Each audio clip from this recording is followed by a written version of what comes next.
5-2 trip out west against the National League West. The Phillies will head back within their own division beginning tonight. It's game one of a 3-game series against the New York Mets. It's also the start of 15 straight against the National League East. Not only 9 here at home, but also 6 on the road against the Marlins and the Atlanta Braves.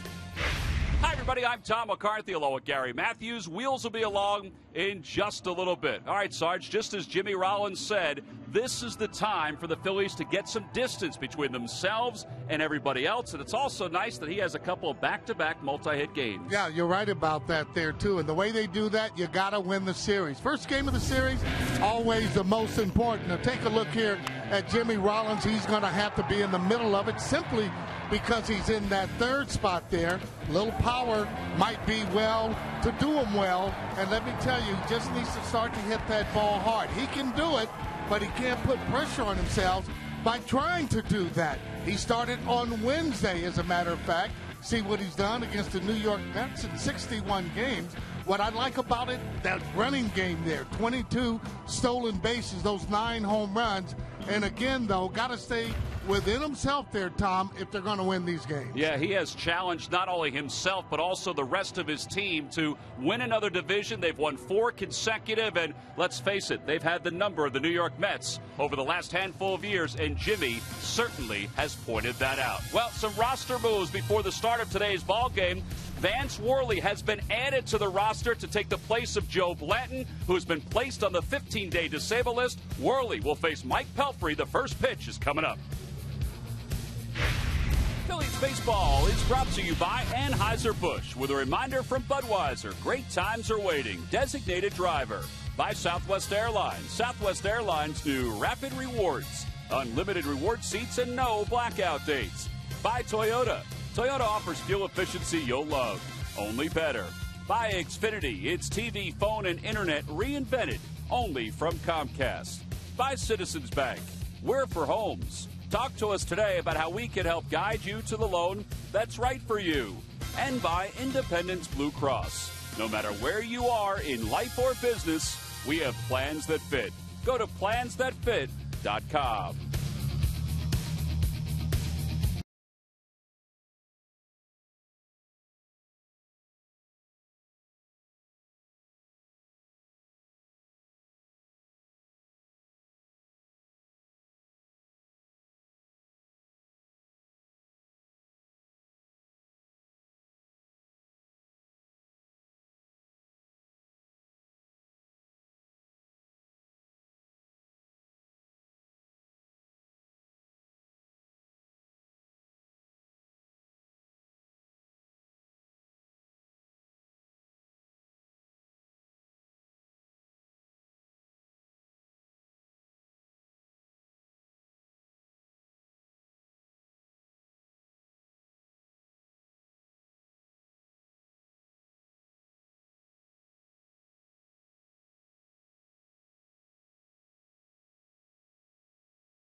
Phillies were on the West Coast. They went 5-2 against the Padres and the Arizona Diamondbacks. The off day yesterday, and now 3 against the Mets. But more importantly, not only 3 against the Mets, but 15 straight against the National League East. The Phillies sit atop the division right now, half a game ahead of the Florida Marlins, who Charlie Manuel told me today he thought they were the surprise team right now in the National League because they remind him of the Phillies back in 2007. Now, Charlie's also been impressed with the way his team has responded this year, despite all of the injuries. And the injury bug continued over the last couple of days while we were away. Joe Blanton was placed on the disabled list earlier today, or I guess you could say last night. Carlos Ruiz is probably unavailable for today and tomorrow, and that's why Dane Sardina has been added to the roster. And Mike Zagorski's been sent out to Lehigh Valley. There's Joe Blanton, who had an MRI yesterday, and they said that there was an impingement to his left elbow. And the hope is that he'll be able to come back, or his right elbow, excuse me. The hope is that he'll be able to come back before his next start, but obviously that remains to be seen. Yeah, and they of course can backdate him too. You know, backdating means you can go back to the last time he appeared, which was a game in San Diego. Right, April 24th. Right, and with Carlos Ruiz, unfortunately, he got the one at bat the other day. So you know they didn't want to disable him because he's, you know, you disable him, you're dealing with 15 days basically, 14, 15 days, because you couldn't backdate him very far. Plus, they hope he's going to be able to come back, but they don't want to leave themselves with just one catcher.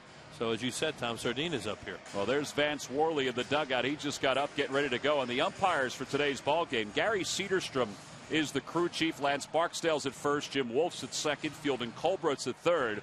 That's Terry Collins, the manager of the Mets. And although the Mets have played here for one series, Collins is still trying to get himself familiar with the National League ballpark. So maybe they're taking some extra time to go over the ground rules, which obviously they were, because they finally have finished and the Phillies have taken the field. Yeah, they were here 3 weeks ago. Yeah.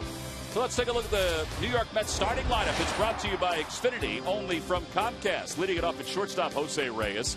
Daniel Murphy has stabilized things at second for the Mets. He'll bat second. David Wright hits third, followed by Carlos Beltran in right. Jason Bays in left, he'll hit fifth. Ike Davis is over at first base, batting sixth. Josh Thole hits seventh. Jason Pridey, the rookies in center field, he'll hit eighth. And batting ninth and pitching is Mike Pelfrey. And they will face Vance Worley, just up from Lehigh Valley. Today, Worley was supposed to pitch against the Pawtucket Red Sox. But instead, he'll happily pitch against the New York Mets. Yeah, those are his numbers down there at AAA. He did a really good job down there. And he's just the guy they feel that they could use tonight. They want to keep Kendrick in the bullpen where he's comfortable right now. This guy is stretched out as a starting pitcher. And there's our Southwest Airlines scouting report on him. Pretty good fastball. One thing that jumped out at us last year, he has a good breaking ball, too. And he really likes to compete. It's his third major league start. They have no idea what they're going to get tonight. But he's ready to go, and they think they can get some innings and quality innings out of him. The other thing, too, Wheels, is that he's deceptive when it comes to the plate. That little rock and then forward to the plate, that adds some deception to the way he delivers. Yeah, and anytime you can have a little deception, that sure helps. Well, it's time now for our Nissan keys to tonight's ball game. Well, Pelfrey's 1-2 here with a .955 earned run average. Don't let him forget that, because the crowd can really get on players here in this ballpark. And the Mets are really hot right now. They're hitting a lot of doubles, scoring runs, but they don't know much about Worley. And sometimes pitcher can have an advantage the first time. Worley has faced the Mets, but it was only for an inning last year in relief. So here he goes. He'll face Jose Reyes to start it off. Reyes is 6 for 14, or was 6 for 14 in the series against the Nationals. And here's the first pitch of the game, and it's in there for a strike, and it's no balls and one strike. Overall, Reyes is hitting .321. He's the only guy in the lineup tonight that has faced Vance Worley. He's 0 for 1 against him.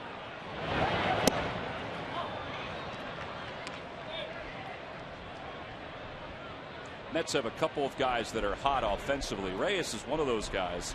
He's hitting .375 in his last 8 ball games. Well, he's the key to their team. When he gets on base, he's a problem. He scores. He steals bases. He disrupts everything. And a lot of times they can catch a quick lead on you if Reyes gets on base. They may not even get a hit. He'll just get on. He'll steal. They'll move him over and get him in. Here's the 1-2 pitch from Worley. On the outside corner. Called strike 3. Just a straight fastball, but it got some black.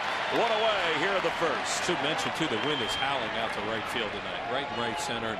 Batting practice, and left-handed hitters were hitting the ball long, long way. So you really want to keep the ball out of the air to the left-handed hitters if you're Worley. As Tom said, just a fastball here, and he looked like he caught the outside part of the plate with it.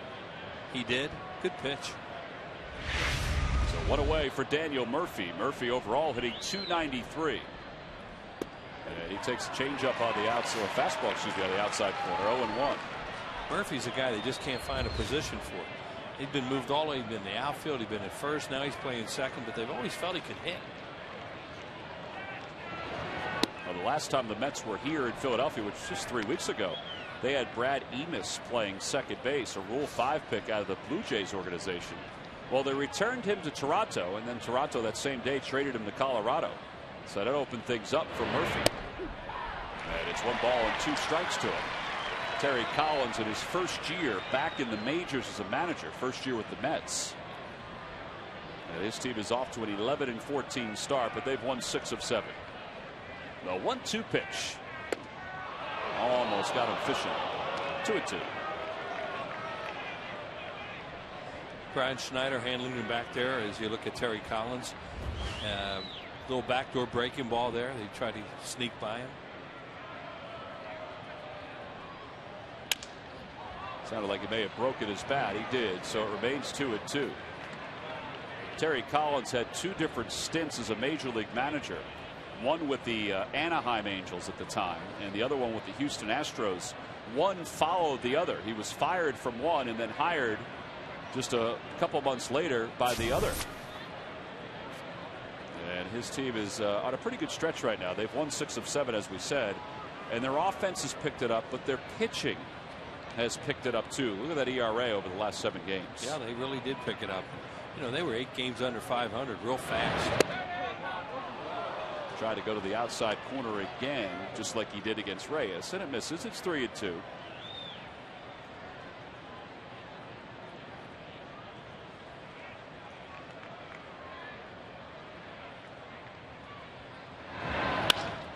To third, backhanded nicely by Polanco. Long throw, little high, and it pulled Howard off the bag.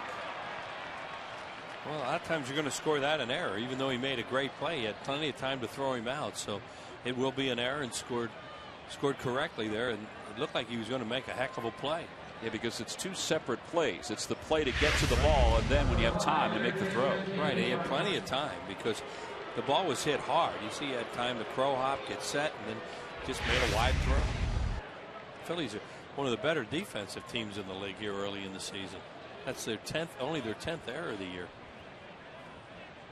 So 1 out, runner on first. David Wright is the hitter.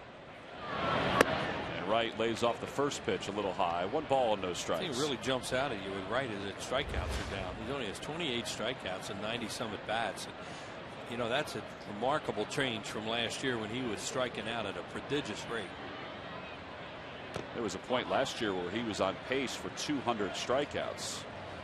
Well, he turned into got hit by a pitch in the head. Now that's difficult right there. But he turned into a dead pull hitter, and I think a little bit we've seen of him this year. It looks like he's hitting the ball more to right and right center, and that's where he can really live out there. Got it on the hands, and it's a looper right past Mookie Wilson and Ryan Howard. He's always been a guy kind of fights the ball off pretty well. He can inside out pitches and really drive the ball to right and right center field.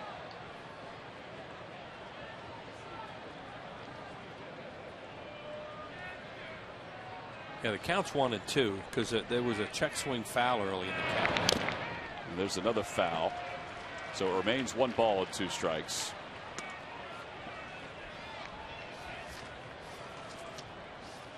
Wright is 1 for 13 on this road trip, but that does not deflate some of the numbers he's put up in his career. Look where he ranks as among the leaders in Mets history. Outside, 2-2. Phillies didn't make an error on that entire road trip. Last error they made was back on that Wednesday afternoon game with the Brewers before they left town on the 20th. And that was that pop-up that Valdez dropped. Back toward the middle. 1 hopper. Ooh, it ate up Rollins. And everybody's going to be safe.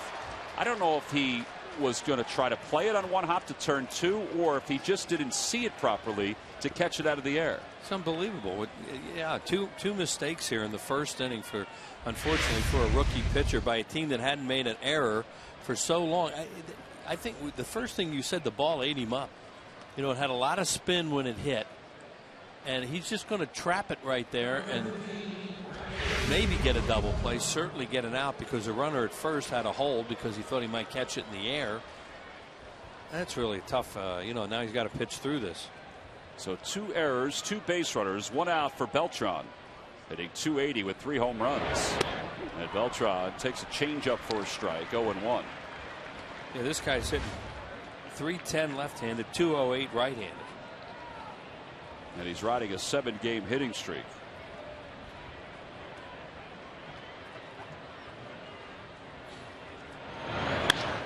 Opposite way, and it's no balls and 2 strikes. Beltran playing right field. Angel Pagan was the center fielder when the season began, but he's on the disabled list. There was some thought that Beltran would move back over to center, but Terry Collins said, you know what, I don't want to disrupt things. He's not going to play center when Pagan comes back, so I'm just going to keep him in right. And a curveball hit towards short. That should be 2. Rollins the second for 1. Or over to first. There it is. The Phillies defense, which did not commit an error on that road trip, comes up there. 6-4-3. The Mets leave 1, middle of the first. It's the Mets nothing, the Phillies coming up.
The first, let's take a look at the Phillies starting lineup for tonight's ballgame. Brought to you by Xfinity, only from Comcast. Leading it off in center, Shane Victorino. Placido Polanco bats second. Jimmy Rollins hits third, followed by Ryan Howard in the cleanup spot.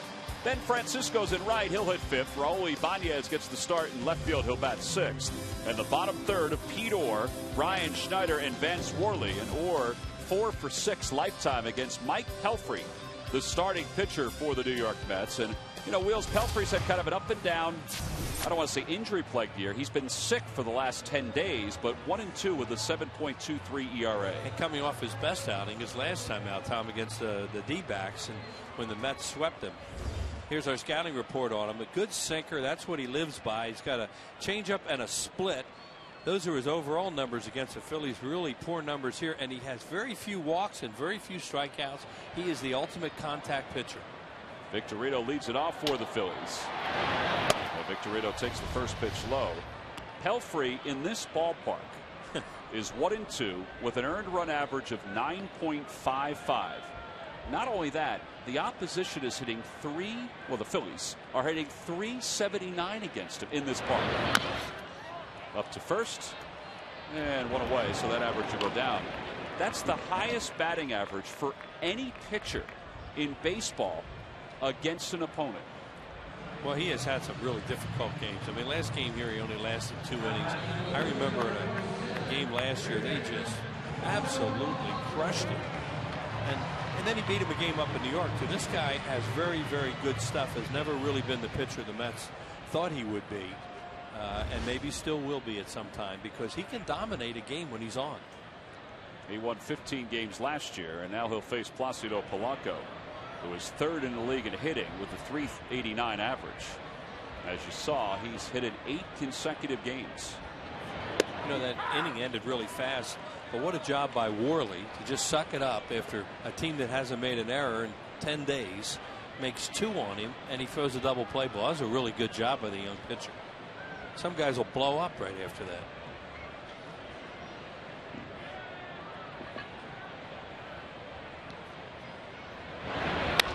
In the air to center field. Pride started back. Now he's coming in and he makes the catch. Well, not only that, Wheels, but also Jimmy Rollins had to deal with Daniel Murphy kind of shielding him on that ground ball. Did a great job. Watch Murphy right here try to get in his way. Right there. Look how long. See, look at him waiting right there. And then he makes a little spin move to go away, and then they get the double play. But he hung around there a long time trying to distract Jimmy Rollins. And that was a fine play by the shortstop after he kicked one before that. Well, Rollins has hit in 5 straight games, hitting .271 overall. Finally hit his first home run the other day. And had more RBIs in Wednesday's game against the Diamondbacks than he had all year. Yeah.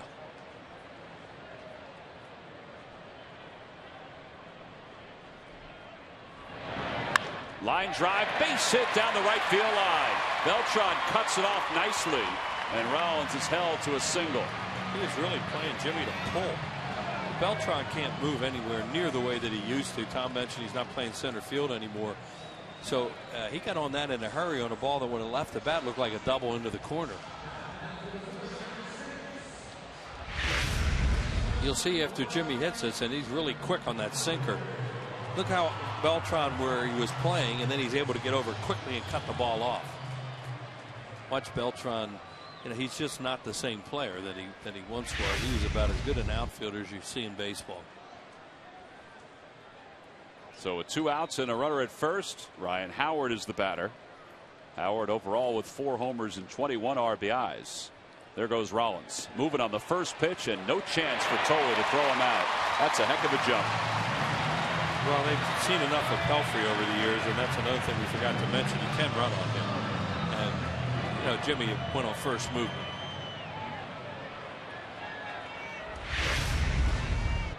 Here it is.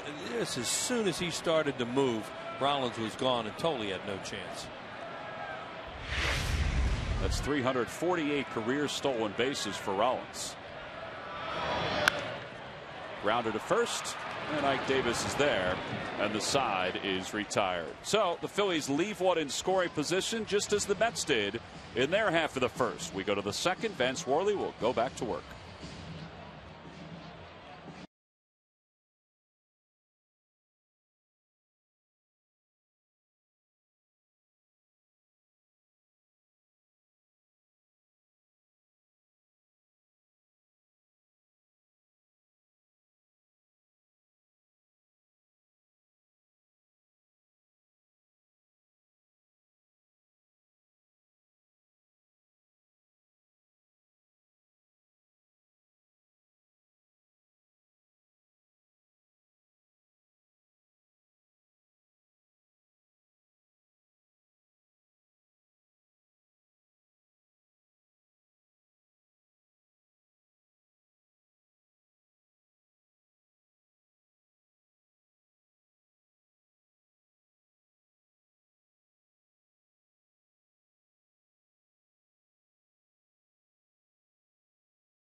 For your lawn, visit your local Lowe's for savings and a free MLB fan guide. Compliments of Scott's.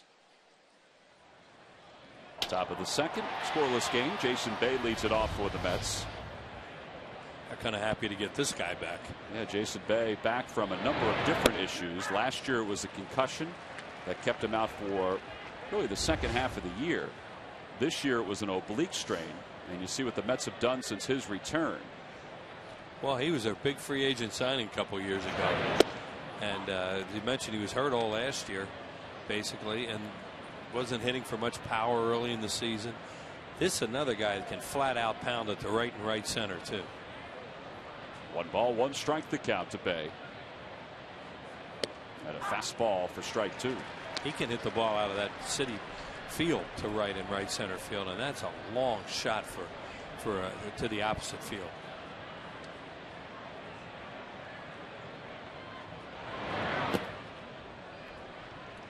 Worley last year in the minor leagues split time between AA and AAA. He was 10-7 with a 3.36 earned run average. He pitched in 5 games here in the big leagues. 2 of them were starts, and the other 3 were relief appearances, but had pretty good numbers. 1-1, a 1.38 earned run average. And you probably know the story by now, but he was drafted twice by the Phillies. Once out of high school and then a second time after his junior year in college. Towering fly ball to right. Francisco battling the wind. It's taken him all the way over toward the line. 1 away here in the second. Yeah, it's going to be exciting when balls hit out that way tonight. Hey, don't forget the Phillies Festival will take place Monday, June 13th. It's an annual event, and it's a great event every single year, and it benefits the Greater Philadelphia chapter of the ALS Foundation. Tickets go on sale Monday, May 9th at 9 a.m. or by going to Phillies.com, or you can call 215-463-1000. The photo booths, the auctions, every roll's a winner. It is a great night to come out and watch the Phillies do things off the field. This Ike Davis up here now is red hot, and he has one of the more unusual swings. Usually when guys drop their hands the way that he does, they're going to have a slow bat. He really can get after. Watch how he drops his hands at lows. And he can really pull the ball and hit it a long way, and you wouldn't think you could with that swing. Overall hitting .352, and he's done much better against right-handers than left-handers, which I guess you would suspect. It's a good-looking hitter. 0-2 the count, the pitch. That just missed. Worley thought it was there. And it's 1-2. Vance Worley's been right around the plate with all his pitches so far. And not in the middle of the plate.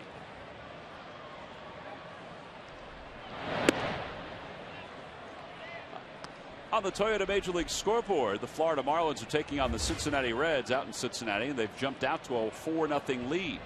3-run home run by John Buck. Marlins are half a game behind the Phils.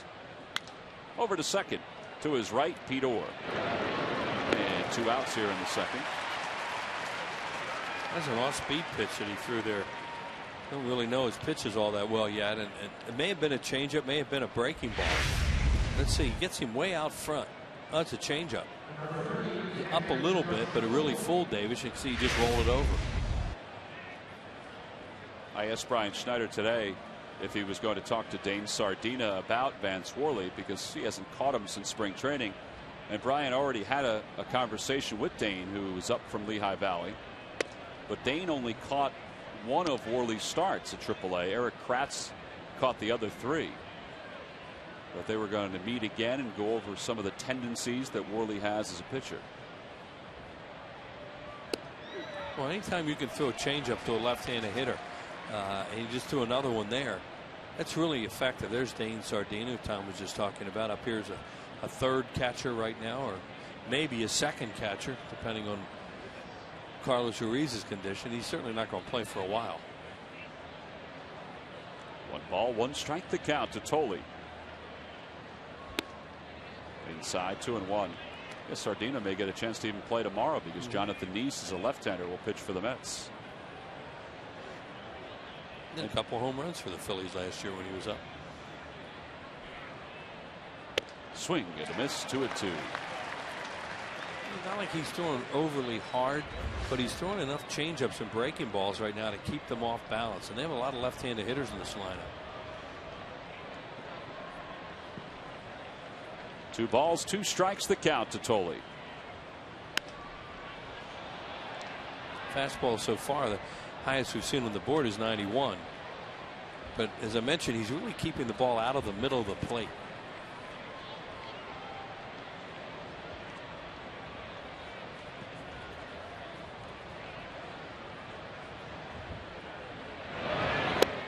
tried to check his swing, and they thought it was a strike on the call.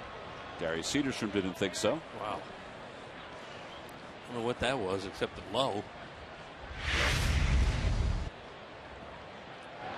Boy, oh boy, that's a good pitch. It's a strike. Man. Well, he was giving Vance Worley the corners in the first, but those two must have been just off the corner, according to Gary Cedarstrom. I don't know. They look pretty good. Well, the one before that's a strike. Just, you know, everybody can miss one. He missed one, but unfortunately, it was a strike 3.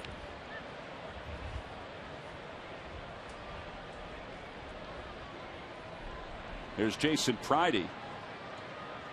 Pridey was hitting 186 in the minors when the Mets called him up.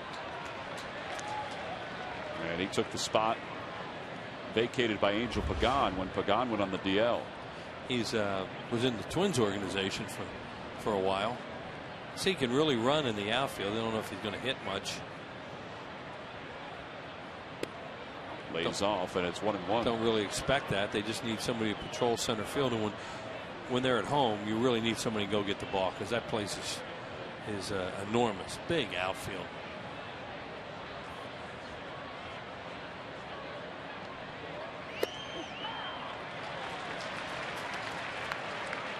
Good location of his fastball. For a young pitcher, hasn't pitched in the big leagues much. Very impressive early on.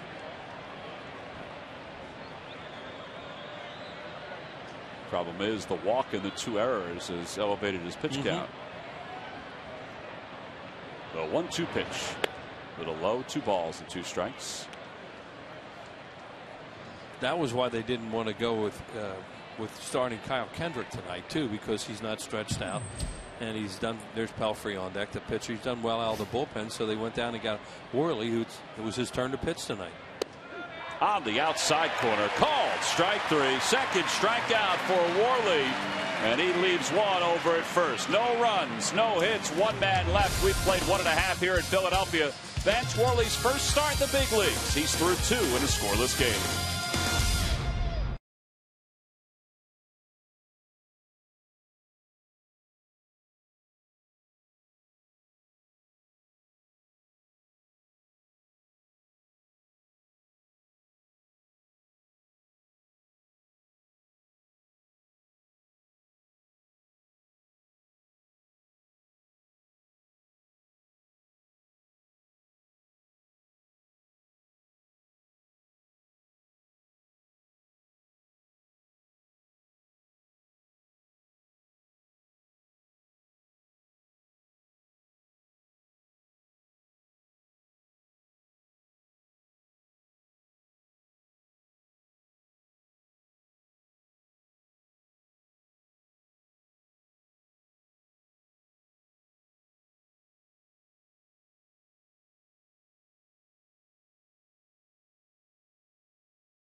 Baseball insight from the skipper and a little Phillies history from Bill Giles. It's the Charlie Manuel Show this Sunday at 1, only on PHL 17. I asked Charlie, I said, so how was your interview with Bill Giles? He said, it was good. It was funny.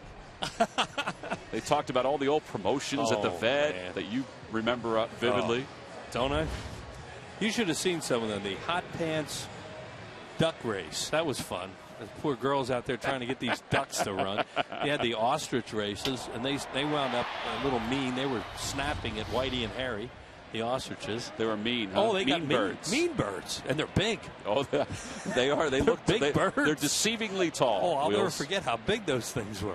Just the tip of the iceberg of the things we used to do around here. Thank goodness we don't have a whole lot of that anymore. Kite man. Oh, kite man. Kite man 1, 2, 3, 4. I had some great crashes. Thankfully, none of the kite men were hurt. Oh. Ben Francisco leads off the second, and he pops the 0-1 up right around home plate. The wind's going to take care of that one. Davis will have to make the play. Yeah, there's one out. Good luck at McDonald's Phillies home run jackpot contestant is B.J. Kushner of Allentown, PA. If the Phillies hit a home run in tonight's ball game, then B.J. will win $100. And the world's highest jumping Easter bunny. That bunny was going to jump right out of the vet and land somewhere in the Delaware Valley and going to get season tickets. The balloon never got up. Went up about 20 feet and the wind pushed it right straight down again. Big expectations though before, huh? A lot of booze. Here's Raul IBANEZ. Oh, we used to have fun though. Didn't win much, but had fun. Did you guys have like a round table conversation on these? We had about a 10-person staff meeting. That was just coming up with those ideas. And Larry Schenk and I were called the two negative ones. We would sit there and go, "Are you kidding me? You gotta be." And Bill would say, "You two shut up." And now what do the other people think about it? That's some great stuff. Oh, we had fun, Tom. 1-2 the count to IBANEZ. IBANEZ 0 for his last 26. And 4 for his last 45. A lot of questions about Raul today to Charlie Manuel, and he was good. He was. We brought up some different guys that he's managed over the years. Inside 2-2. You know, a lot of folks, because of Raul's start, were wondering, well, is he getting too old to play every day? And Charlie said, you know what? I wrote Julio Franco off 3 times. And then he kept on playing. He said, you know, Raul will be fine. Just he's off to a slow start. And a changeup in there for strike 3. That looked a little low. 2 outs. First strikeout for Pelfrey. Follow the Phillies with MLB.com @Bat11 app for your iPhone, iPad, Android, or BlackBerry. Get live audio, pitch-by-pitch tracking, video highlights, and more. Text @Bat to 31826 or visit Phillies.com for details. Gary Cederstrom has some head shaking going on out there on both sides, so we'll see what happens. Here's Pete Orr making his 6th start of the year. Overall hitting .320. And Orr takes a curveball outside. It's 1 ball and no strikes.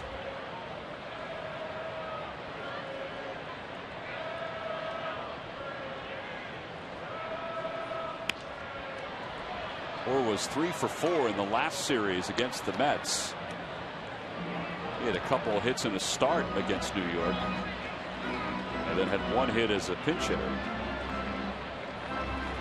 He got 13 at bats on the road trip. He was 3 for 13, so he's getting a little more playing time against right-handers. Change up 1-2. On the Toyota Major League scoreboard, Nationals and the San Francisco Giants getting together tonight down in D.C. It's 2-0 Nationals. Lance Nix, a 2-run home run. That's Tim Lincecum started that game tonight for the Giants. Yeah, Lincecum walked 6 in his last outing against the Atlanta Braves. And not off to a great start tonight. Ground to right side. Daniel Murphy stays with it. And the Phillies go down in order here in the second. So 1, 2, 3, bottom of the second. We've played 2 here in Philadelphia. We go to the third. Phillies nothing, Mets nothing.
Phillies.com. Go to the fan section for all the information. And Wheels, please submit your answer on the subject line.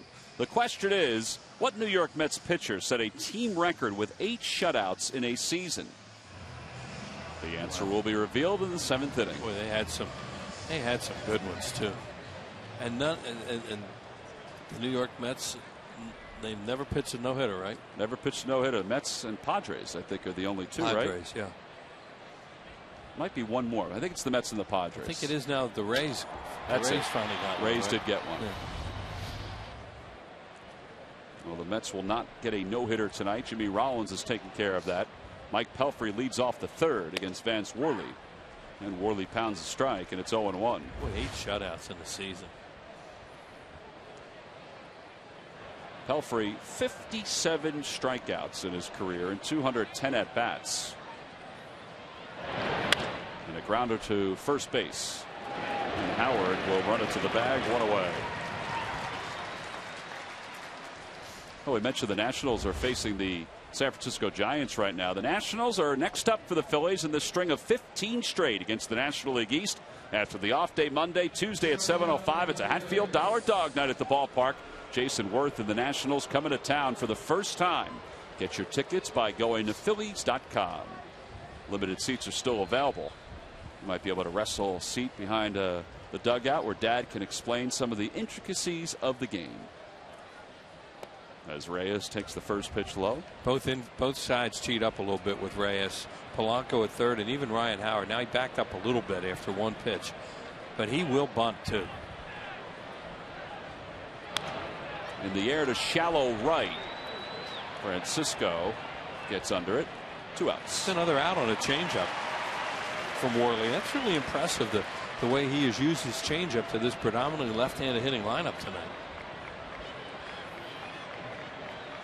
Watch Reyes get way out in front. Reyes, of course, a great fastball hitter. He loads, swings at a fastball, but it's not. It's a changeup. Just that little bit of timing where you're out front like that. Pop the ball up instead of driving it. So 2 outs here in the 3rd. Daniel Murphy's the batter. And the whole thing about throwing a changeup, we talk about it all the time, is your arm speed. The arm has to come with the same speed as it does with the other pitches, or they'll say you slow your arm up a little bit. The hitter's eyes go, oh, that's a changeup. Yeah, and it's not only the arm, the windup, everything has to be the same. It has to be the arm speed. Yeah, if you change something like that, major league hitters will see that. 2-0 pitch to Murphy. Off the end of the bat, a flare to left. It's a base hit for Murphy. First hit of the night for the Mets. That's why he's a good hitter. He's been up twice tonight, and he's hit 2 balls the other way.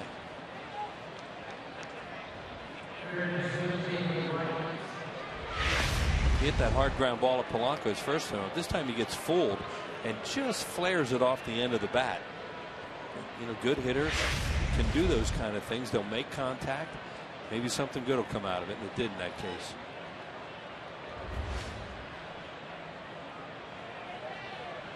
Now with 2 outs and a runner at first, David Wright hits for the 2nd time. And a pitch outside. It's 1-0.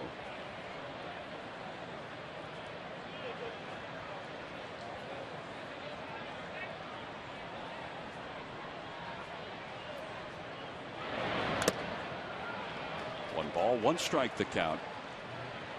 That ball got a piece of Brian Schneider.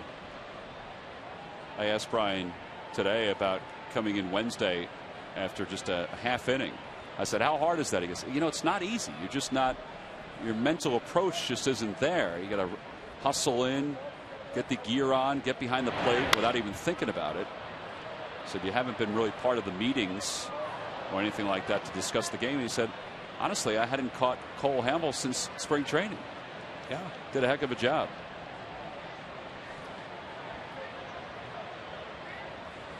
1-2 the count. Inside, 2 balls and 2 strikes.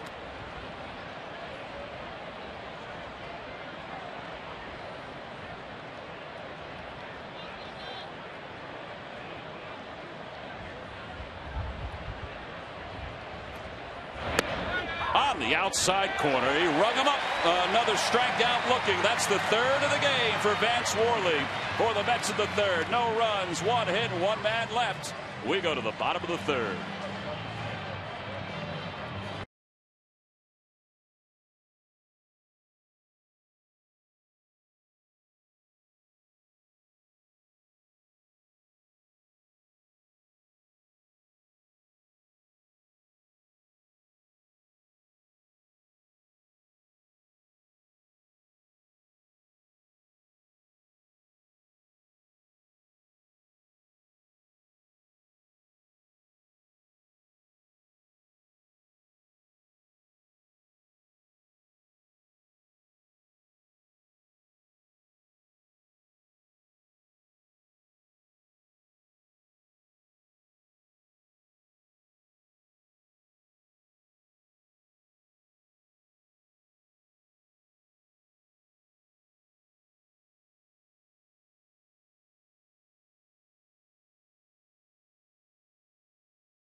An easy drinking Busch Light by WB Mason. Who but WB Mason for amazingly low office product prices. And by the Pennsylvania Lottery. Benefits older Pennsylvanians every day.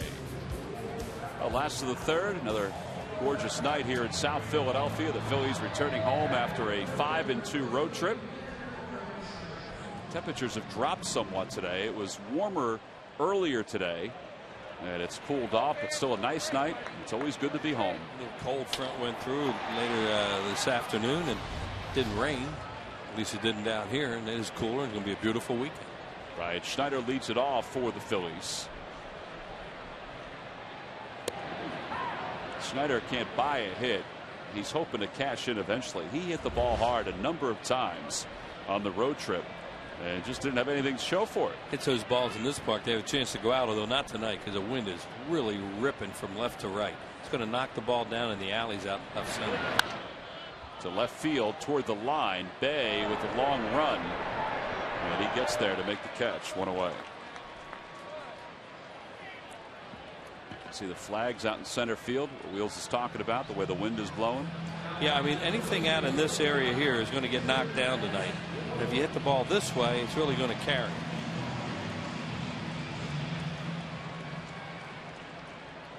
The outfielder, the left fielder and the center fielder can play shallow, and well, of course, the pitcher's up right now, but they can play a lot more shallow than they normally do because it's going to be tough to hit the ball over their head. Worley's still looking for his first major league hit after 3 at-bats last year. He didn't get a lot of at-bats in the minor leagues, but he does have 2 career minor league home runs. Hit 1 at Double-A when he pitched a shutout against the Washington Nationals Double-A team, the Harrisburg Senators. Won the game 2-0 and hit a home run. And there's one toward right center field. Beltran's not going to get there. It's the first big league hit for Vance Worley. That ball will be headed to the Phillies dugout. Pelfrey has it right now. They're going to call for it. There you go. Mike Davis has it now. Now he's going to toss it over the Phillies dugout. There it goes. And he'll eventually get that. There's no telling what he'll get originally. There he goes. He hits a little dunker out there. Pelfrey comes with a fastball down and in and floats it out there. Sometimes they'll give that first major league ball with all kinds of nasty stuff written on it and all disfigured. And guys that aren't onto that go, oh, man. Then they'll give him the real one. It's amazing how many guys aren't on it. Yeah. There's Victorino, who grounded out his first time up. I'm sure Frank Koppenbarger is already taking copious notes right now about that, about eventually writing something nice on that baseball for him. The real one. He'll have to find his way back down from the TV booth. Once in a while it comes up for a visit, yeah. But that's how they do that, and they do a really nice job with it too. When they get the real one, it's a terrific memento for a player. 2-0 the count to Victorino.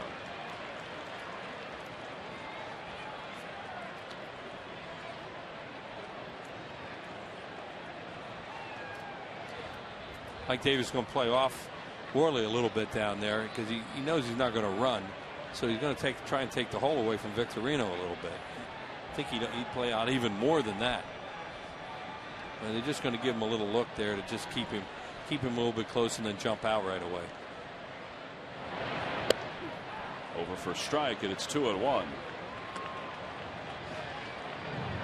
Victorino is wearing a microphone tonight. You see it on the top of his jersey. He's wearing it for us. So we'll take a listen in, hopefully a little later on. Yeah. Something good will happen down there. You know he'll give you material. 2 balls, 1 strike the count. Grounder towards second. Murphy, big hop. There's one, and that's all they'll get. Well, Worley's got. Thank goodness Reyes didn't throw.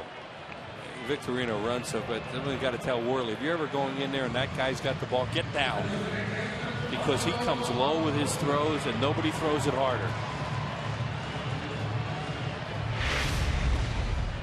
Now Victorino's flying down the line right here, so Reyes doesn't even throw it. But if that was going to be close, I don't know.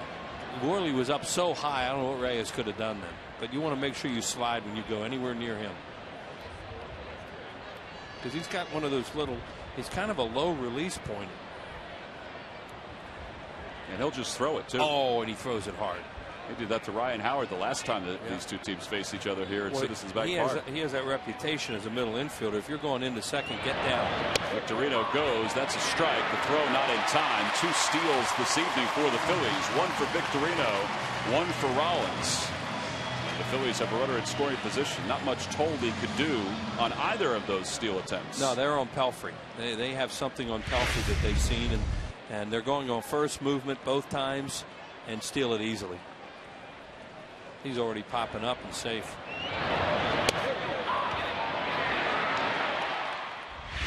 No balls, 1 strike the count to Polanco. Friday evidently throws pretty well in center from what we're told. We know Beltran throws well in right, and Bay's pretty good too. But Victorino should score on a base hit if they're able to get one here off the bat of Polanco.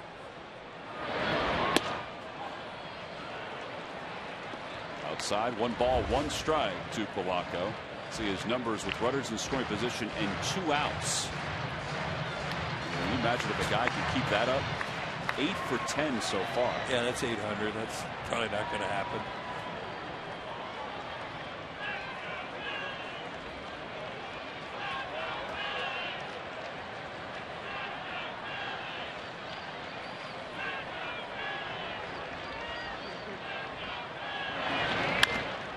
To the right side, Murphy. Oh, he bobbled it. And his throw is in time to get Polanco. Just got him by a step or so. And the side is retired. No runs, a hit, 1 man left in scoring position. We're through 3 here in Philly. Mets nothing and the Phillies nothing.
or for less than WB Mason.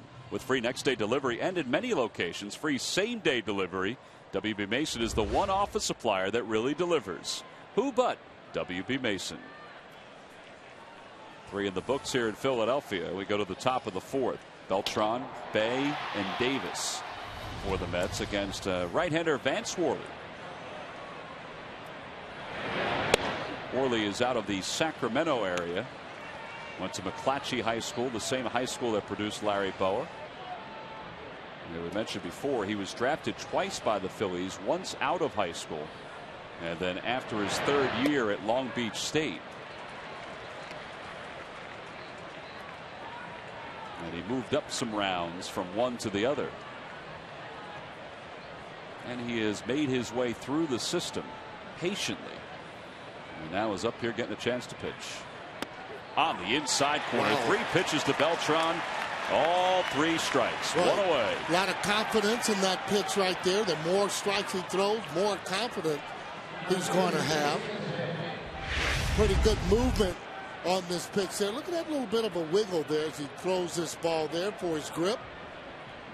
Hee-haw. See you later. Oh, and every time the Phillies retire the opposing team 1-2-3, Comcast will make a contribution to Phillies charities.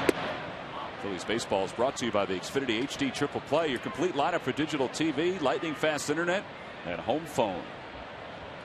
A pretty good pitch right there. First pitch fastball. Jason Bay flied to right his first time up.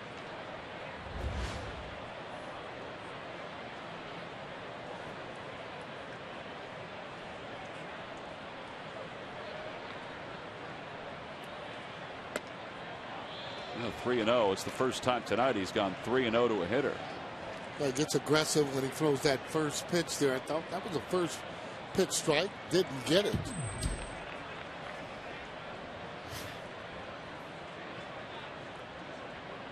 Ball 4. So he walks Bay on 4 pitches.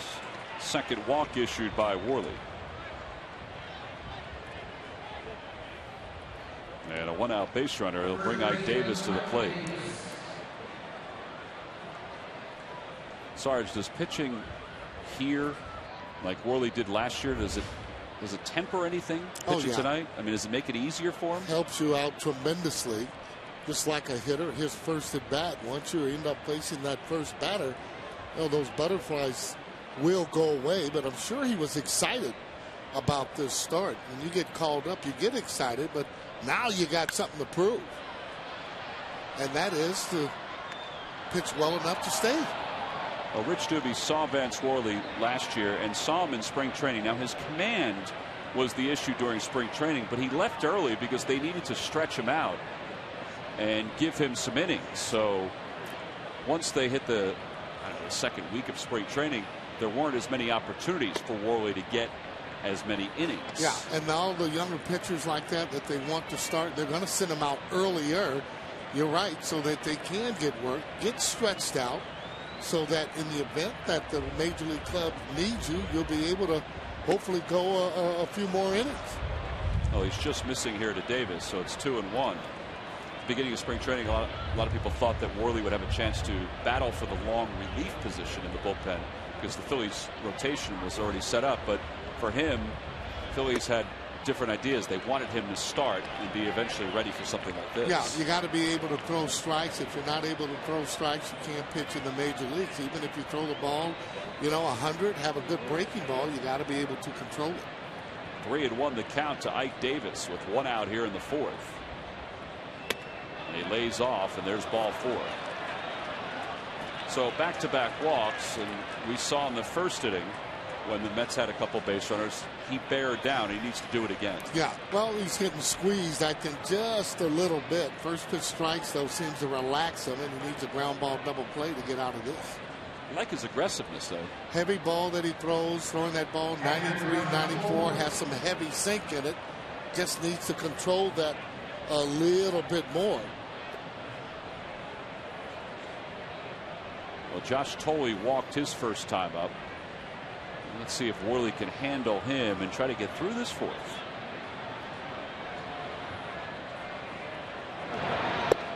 And he delivers a strike. It's 0-1.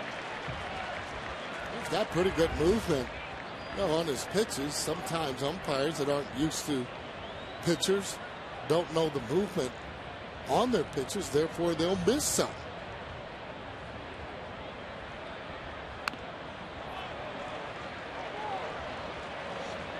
Excuse me, check swing.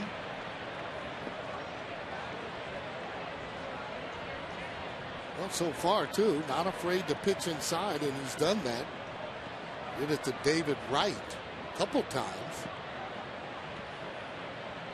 0-2 the count to THOLE. The pitch. Outside and high, 1-2. Well, continuing our tour around the National League East on the Toyota Major League scoreboard, the Braves have taken a 2-0 lead over the Cardinals. Jason Hayward hit a solo home run.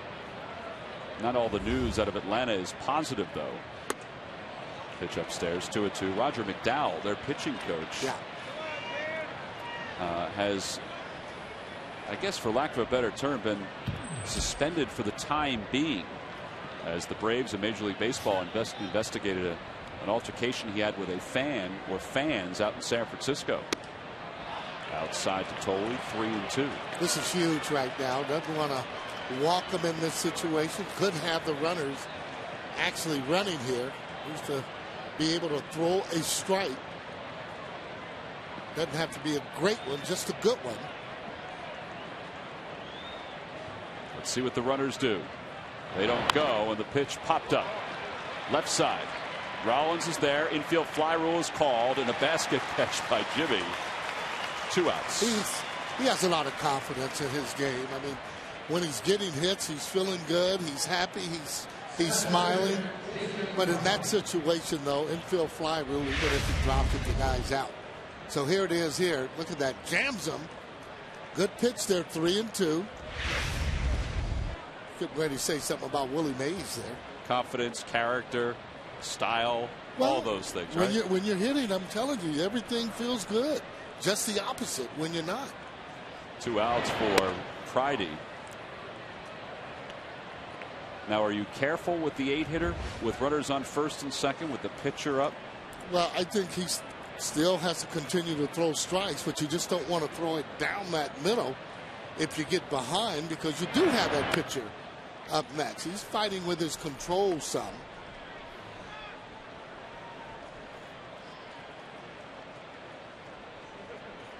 Now, this is the situation where you just don't come in with a pitch that's right down the middle.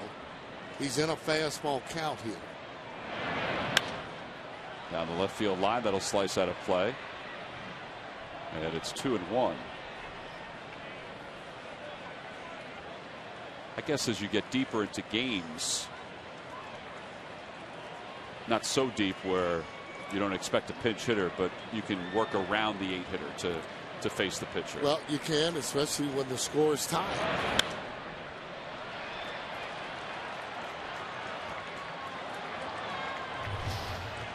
Well, 75 pitches with 2 outs in the 4th. That's a lot of pitches. The 2 errors didn't help. No. The walks haven't helped, but still he's battling.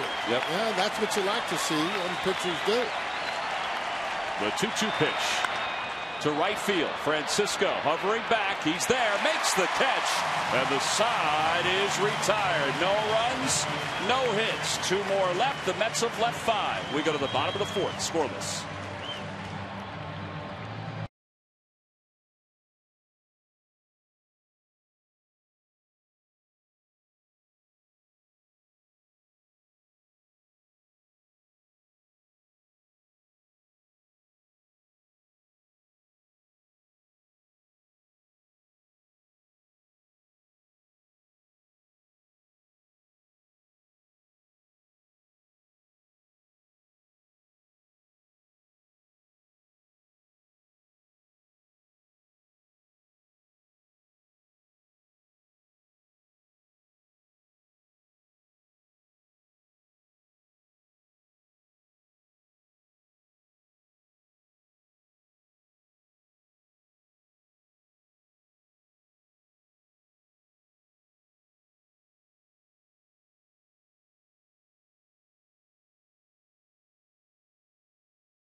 into what Shane has had to say. Come on, Race. Hi, Nancy. How are we doing today? Good, good. Aaron, how are we doing today? Tony, how you doing, baby? You got room, you got room.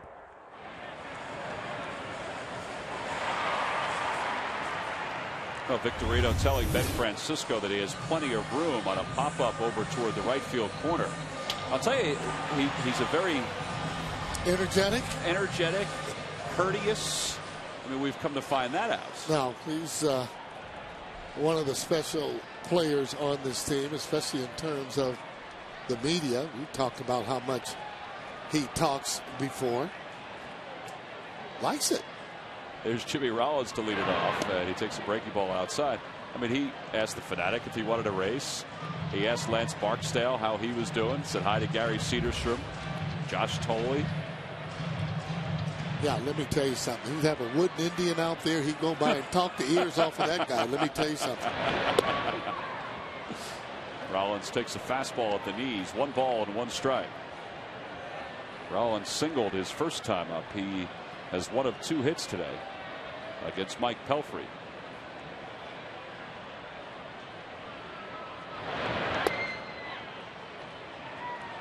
Pelfrey starting to get a lot more sink on his pitches. Early on, he was getting the ball up, consequently getting hit. His last game going into 7 innings because of that sinker. And pitchers getting ground balls when they're throwing sinkers. A liner toward right center field. Beltran not going to get there. He cuts it off on 1 hop. And Rollins is 2 for 2. His 3rd straight multi-hit game. And that'll bring Ryan Howard up with the runner aboard. And speaking of Ryan Howard, it's time to take a look at our Coors Light Cold Hard Blast. This is his homer from the other day in Arizona, Sarge. Yeah, that came there on that left side as he just drives the ball. Well, when he gets a hold of it, it goes a long way. Well, this is called the Coors Light Cold Hard Blast, and he blasted it. Well, his problem is just making solid contact. When he makes solid contact, there's no ballpark in the league that can hold him. Now, Phillies have stolen 2 bases against Pelfrey. This ballpark has traditionally gotten into his head. And you wonder if the base runners, and both have been left at second, can get into his head where the Phillies could put an inning together if they try to run on him. I think they still need to go on and run. And that will put pressure on him, especially once he gets into scoring position. And keep in mind, too, if he goes and had the mindset he knows he's safe, he can keep going to third base. Especially the way they have the shift on for Ryan Howard. Yeah, if the ball goes to the right of the bag and nobody else covers, he'll win the foot race against David Wright back to the bag.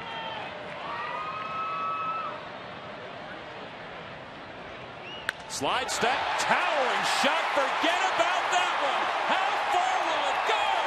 Into the second deck, a 2-run monster blast by Ryan Howard. And the Phillies are up 2-0.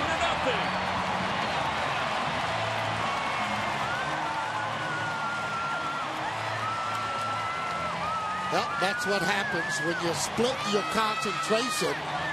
Again, starting there at that number 3 spot, getting on, already stole a base. Fastball coming in, didn't get in. You can see it out over the plate. He knows that it's gone. Look at it before he hits it, just going on sound. Oh, my. About 5 rows up in the second deck. We just did that Coors Light Cold Hard Blast. We could do it again. Look at this, though, how his head is down on it. He's got a little bit of an uppercut swing, and he's going into that little cape again. And a line drive by Francisco. He's thinking 2. Because Friday was playing so deep, but he'll hold up after 1. You know what? He might have had a chance if he starts right out of the batter's box.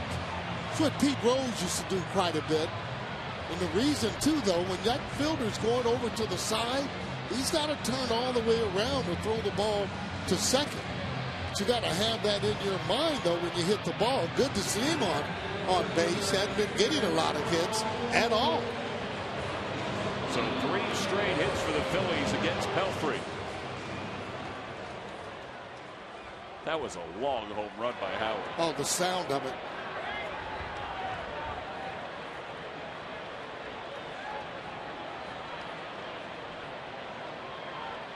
Here's Ibanez, who struck out looking his first time up. There goes Francisco. Swing and a miss. The throw to second high. And Francisco safe. That's what you want. Continue the track meet. Keep on running. You make your catcher gun shy, or you start stealing all these bases on him. Take a look at this. Not a real good jump, but good speed as he goes in. Little, well, halfway pop-up slide. Slid a little late. Not used to being on the base here. One of the reasons. 1 ball, 1 strike to count to Ibanez as he takes a fastball low. Yeah, you haven't had a hit in a long time. When you get out there, it feels a little bit odd. See Ibanez's numbers with runners in scoring position. 0 for his last 9. 0 for his last 27 overall. Wants to pull the ball if you can. Lays off, and it's 2-1. Oh, that home run by Ryan Howard made a winner out of B.J. Kushner in our McDonald's home run jackpot. B.J. from Allentown, PA, and he'll take that. Well, you're right about that, though. When he hits him, it's just you marvel over how far the ball is going. You do. You just take a step back and just go, oh, my.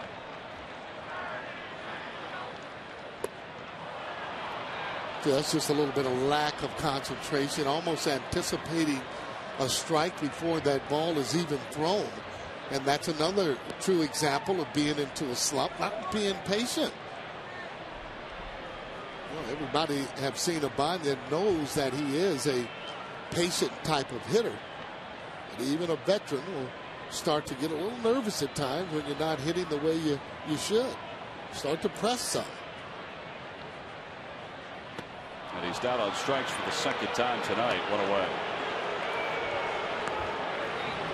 Phillies baseball is brought to you by Chevrolet. See your local Chevy dealer. Visit ChevyDealer.com. By Citizens Bank. We're for homes. Talk to us today about how we can help guide you to the loan that's right for you. And by McDonald's. I'm loving it.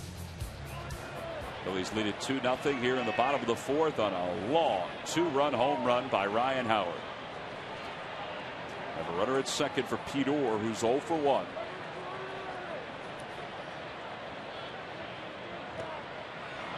And a split, swung on and missed. It's 0-1. Sarge, I don't think this has ever happened to you, just knowing you, but I really think that this great ballpark gets into the heads of the other team. And I think this ballpark, and the numbers back it up, get into Mike Pelfrey's head. Well, the fact is, pitchers that come here don't like throwing. Hitters that come here love this ballpark. When you talk to all of the hitters, just with the background alone. Off the end of the bat towards center. Pridey stutters a little bit, but makes the catch. And now there are 2 outs. And the Phillies have fouled to get that runner to third. He's still at second now with 2 away. Yeah, you can always look at those kind of plays. However, not getting a particular runner over.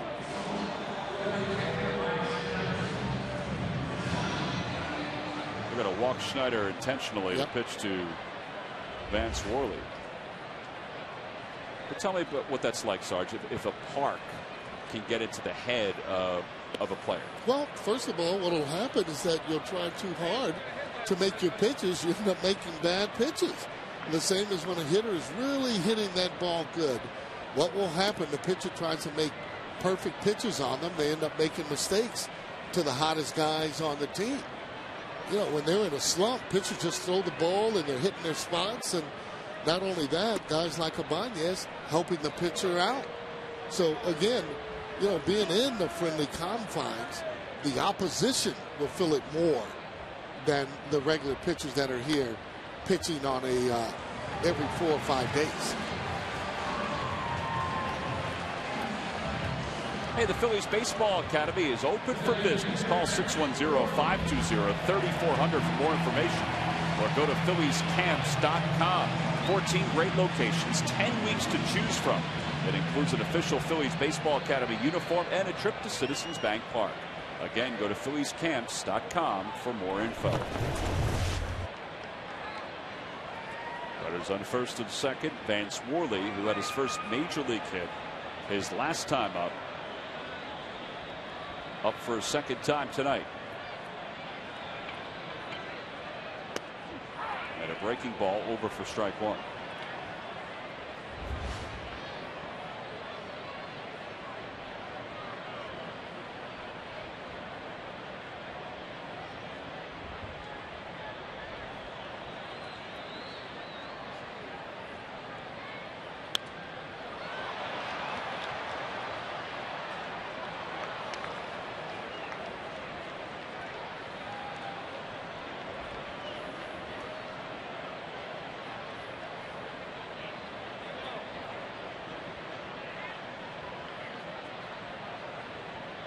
To the count to Worley.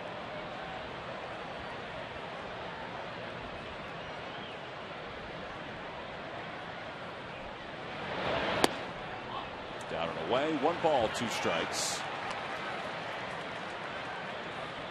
Pelfrey wanting that split on the outside part of the plate.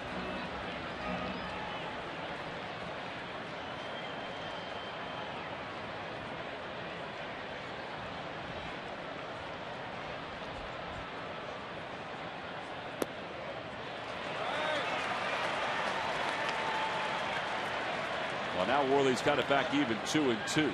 Yeah, should get a fastball here. Pitchers don't like to go to 3-2 when they're throwing to their counterparts.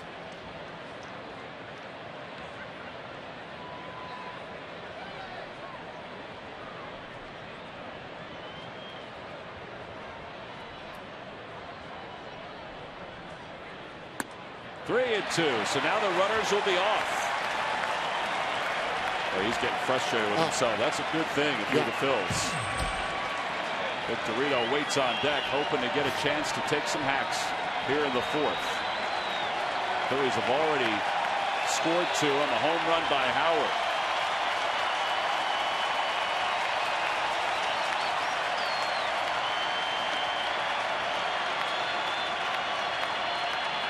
The runners go. And he fights it off. Fought off a pretty good pitch. Fastball in on the hands.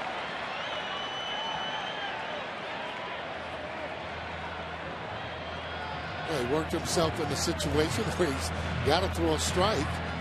And really, looking at that fastball, doesn't have a lot of confidence in those other pitches. And you want to go right out the pitcher with a fastball. Bringing out the rally towels here in April. 3-2 the count with 2 outs. The runners will be off again on this pitch, and now Pelfrey steps off.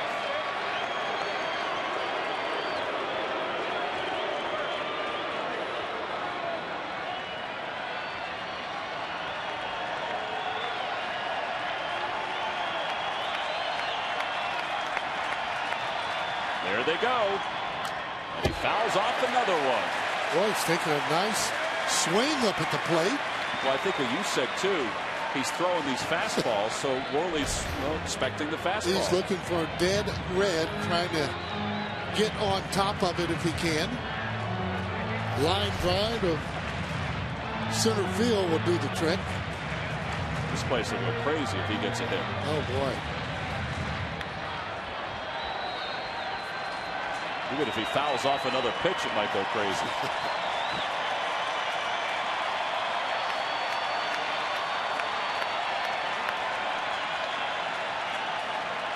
Runners take off again. Swing and a miss. He got it. Well, he made him work a little bit. He threw a few extra pitches. Worley's down on strikes to the side. Is retired. Well, Ryan Howard has made sure the Phillies will take a lead into the 5th. Why? Well, he teed off on a fastball from Mike Pelfrey. He hit it into the second deck here at Citizens Bank Park. And the Phils lead it 2-0 as we go to the top of the 5th.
News, weather, and sports all in just 30 minutes. PHL 17 News at 10, powered by NBC 10.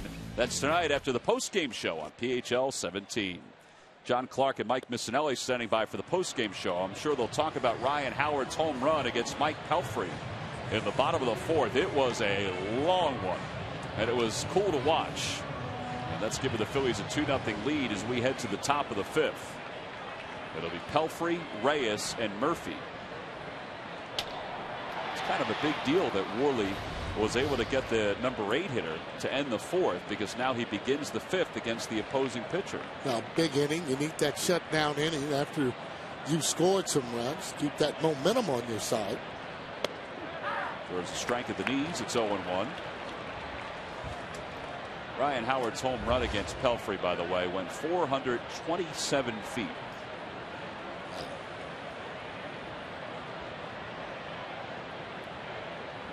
May have been climbing too into that second deck. Yeah, you always think that once it does hit that second deck that it had a little more distance, to go.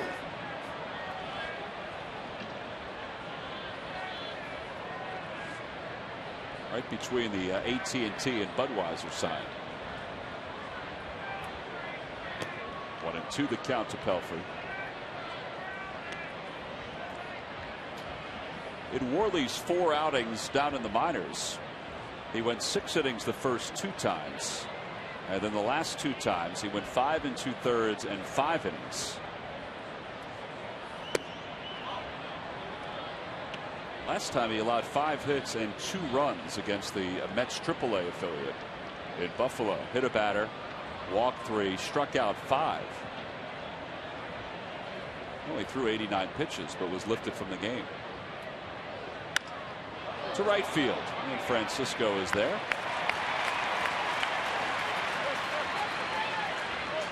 One gone here in the fifth.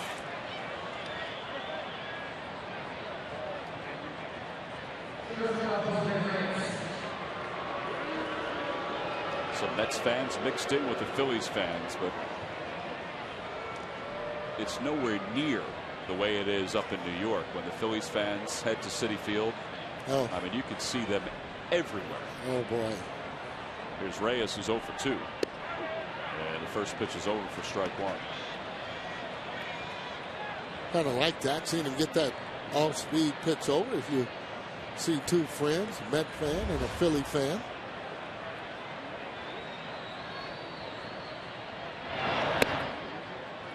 It is interesting, Sarge, how over the last few years, Jimmy Rollins had that comment after the Diamondbacks game about facing teams within the East.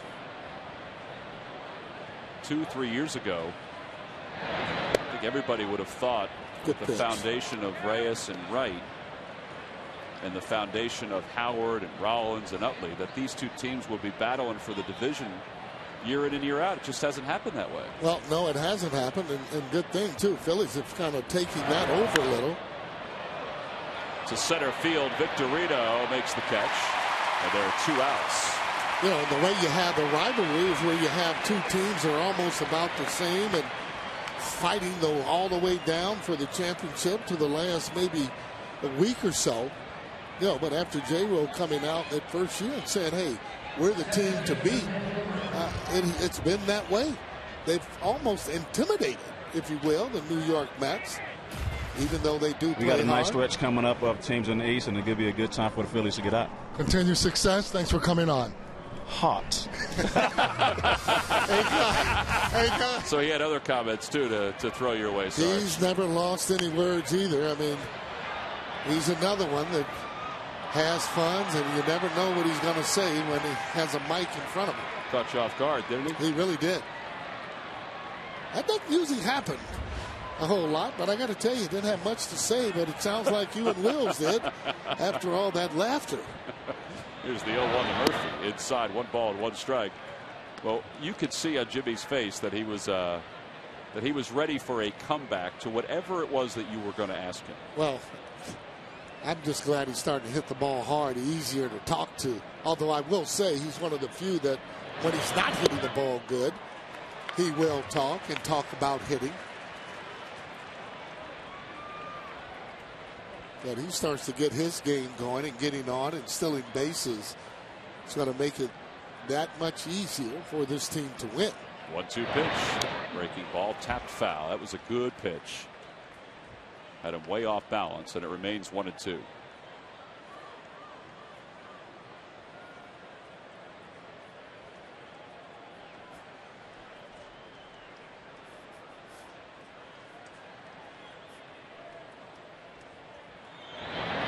On the inside corner, ring him up. Murphy's down looking. 1-2-3 go the Mets. We go to the bottom of the fifth. Shane Victorino's due to hit. We'll also take a listen in to what Shane has to say.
And Howard hit the home run, so Shane Victorino's a little frustrated with his at bat, but he gave some encouragement to Howard, and he went on to hit the home run. Yeah, talking about getting his foot down, not having any rhythm. Gigi, hitting coach, said you're getting it down late. So what happens when you get your foot down late, you're not going to have the rhythm. That's why having that style of hitting is so difficult, because you do got to have your rhythm. There's some players that just kind of pick their foot up and put it down. But it's got to make sure you're down before you end up hitting. Now everybody's a timing hitter, but he seems like he's more of a timing hitter because of that foot down. The more movements you have, the more timing of a hitter you're going to have to be. You know, at times Ryan Howard doesn't even stride. Pujols, another one, doesn't stride a lot. He's hot, by the way. Back toward the middle. Ooh, Pelfrey put his hand out there. It may have clipped the fingertips. And Victorino has a base hit. Was that better? Well, it was better because he got a better pitch to hit. You know, that pitch is up. The balls he's been swinging at has been balls. Like to see that speed on, though. To see where this pitch is, see if it's up high. Foot down. She goes right up the middle. See how the foot's down now? Head down on the ball. Good balance. First hit of the night for Victorino, so he's aboard.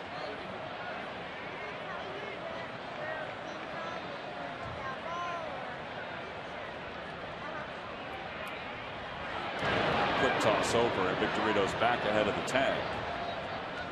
Well, you kind of like Polanco, too, at this spot. He's a good fastball hitter. Dylan G is up and throwing in the pen for the Mets. He was going to start tonight, Sarge, if Pelfrey wasn't healthy enough. You know, he's been battling the flu. He's lost 11 pounds over the last week or so. Now, he is one of those type of players in the league that will take the ball And I'm sure his teammates really wanted him to take the ball, especially in this kind of a series, because it's always a letdown when you don't have one of your better pitchers out on the mound.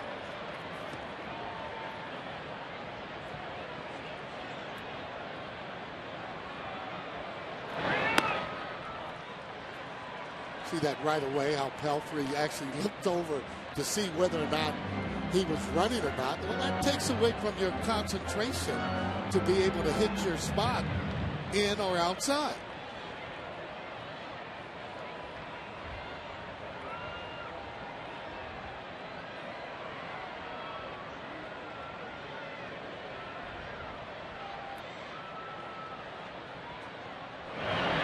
Line drive, base hit for Polanco into left. Victorino will head to second. He'll stop there. So the Phillies have 2 aboard with nobody out here in the bottom of the 5th. Good hitting by Polanco. The other reason I was saying he's so good because he can hit that fastball. And that's 38 hits this month for Polanco. That ties Chase Utley's record set back in 2008. That's pretty impressive.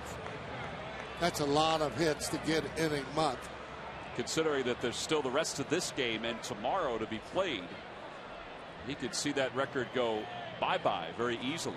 Yeah, it's interesting too, though. Shane Victorino talking about balance. How many times up at the plate, Polanco, have you seen him with good balance?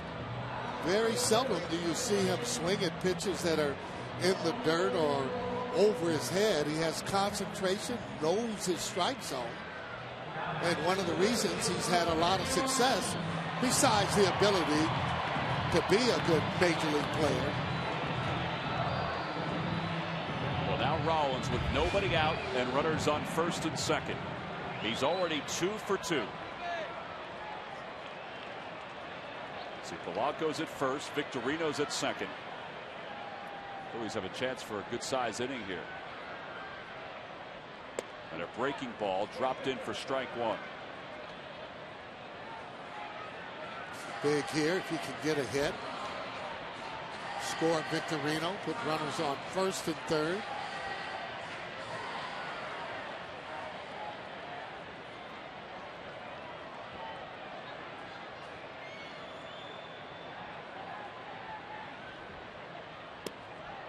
One ball, 1 strike, the count to Rollins. See the way the infield is set up. Reyes and Murphy kind of cheating for 2. Wright is even with the bag at third. So you've got holes all around if you're Rollins. Planting fairly deep in the outfield.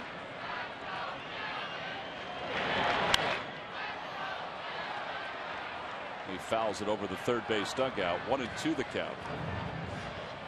Not easy these situations. He's got to be able to get that runner over the third base. You can get him over on a long fly ball. Now with this speed, if he hits it to the right side, he should be able to beat the relay.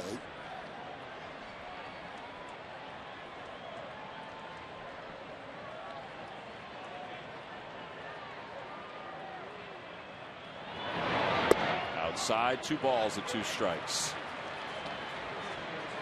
Well, you could talk about this guy or that guy being the most important at bat of an inning, but this is a big at bat right here. Yeah, no doubt. And you know, a lot of times, for whatever reason, that third hitter seems to come up in these situations where you need to get that runner over, or you need a big hit, or a 2-out base hit, clutch hit.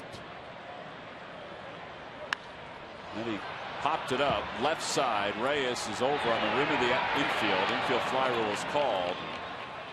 There's 1 away. Rollins had some really good swings lately. That wasn't the best of swings, and he knows it. Oh, just a little more aggressive, almost like he was just kind of feathering the ball. I mean, to me, you want to be more aggressive, take a healthy swing. Now, they won't use the shift as much, because if they did, Victorino would be able to just walk down to third base. David Wright staying more at home. Howard hit a 2-run home run his last time up. Runners on first and second. And and that hit him. Howard hit by the pitch. The bases are loaded. He has that guard on his arm, so it sounded like it hit that guard. Oh, it did. Wish I had one of those when I played.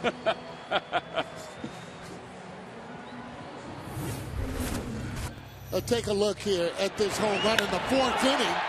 Now, that ball was out over the plate. So, for me, he's not going to go out over there again. What he's going to do, he's going to try and get that ball up and in, and he tried to, and Ryan Howard getting hit on that. So, bases are loaded with 1 out. Here's Francisco. He hit the ball hard his last time up, a single to left center. Phillies trying to cash in. They got the first 2 batters aboard in this inning. And Francisco takes a strike. But take a look at this. He's trying to come up and in. And you see him hit him with like somewhat of a cutter. Almost see that little dot on the ball, which means it would be a slider. But it seemed like it just cut some on the elbow pad.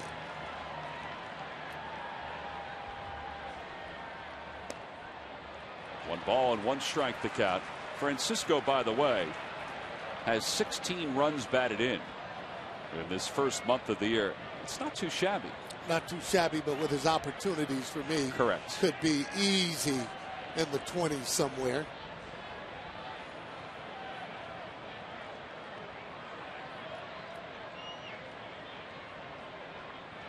I feel like we said the same thing last year at times about Jason Worth in the 5-hole. You know, he didn't collect 100 RBIs. He had a very good year, but there were times where there were guys in scoring position like Victorino is here, Polanco is there. And not only that too, Jason would take a walk. I mean, close pitches, Jason Worth wouldn't really want to swing at him. There was some time you got to go and be a little aggressive and try and drive that runner in. Chopper foul, and now it's 2-2 on the Toyota Major League scoreboard. Cardinals have tied up the Braves at 2. That game's in the top of the 4th. Tim Hudson is pitching in that one against Chris Carpenter. Pretty good matchup down in Atlanta. Braves will be here on this homestand next weekend. Chris Carpenter, I don't think, has won a game yet. Still trying to get that first game under his belt.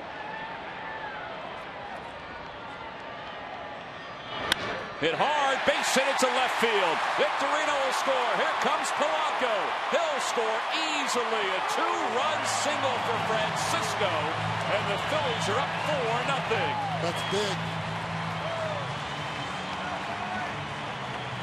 Even bigger with 2 strikes on him. He's been striking out on high fastballs. He laid off of that pitch. Take a look at it down in the zone. Looked to be a changeup. As he pulls it, head down on the ball, right in the hole. Picks up 2 RBIs for his effort. So 2-run score, Victorino, and then Polanco right behind him. They're safe at home, safe and secure with New York Life. And we've got a pitching change here at Citizens Bank Park. Ben Francisco's 2-run base hit has sent Mike Pelfrey to the showers here in the bottom of the 5th. And the Phillies with a 4-0 lead in the opener of this 3-game series. So Terry Collins has taken the baseball from Mike Pelfrey. He'll wait for the new pitcher to come in. And this is an AT&T call to the bullpen with the Phillies on top 4-0.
scored 2 runs against the Mets.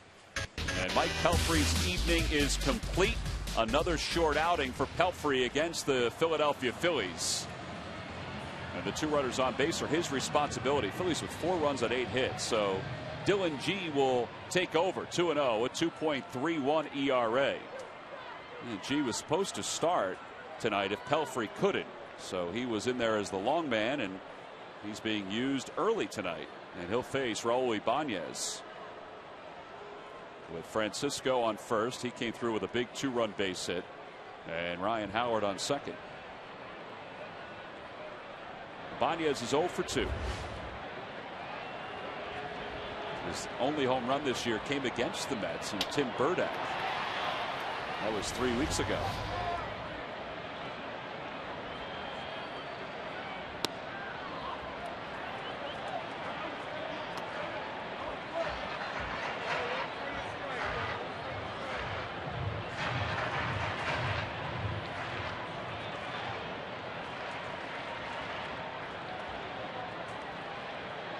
Pitch to Ibanez. Inside and low. 2 balls, no strikes.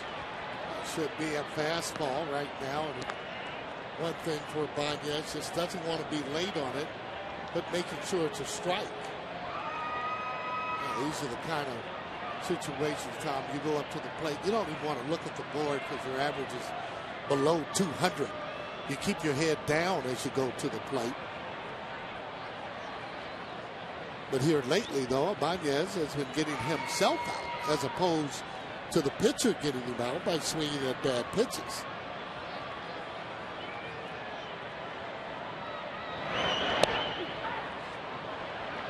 Well, that pitch was a changeup with the count 2-0. And that's the other thing. When you're in a slump, they make good pitches on you. And that was a pitcher's pitch.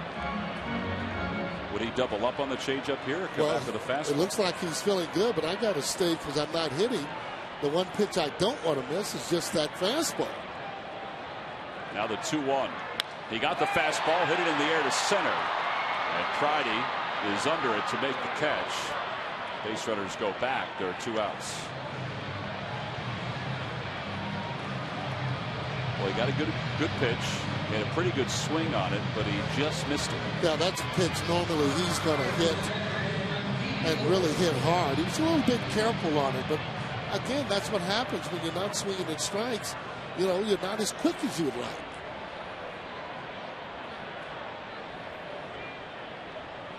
Here's Pete Orr. Orr is 0 for 2. His average has dipped under 300.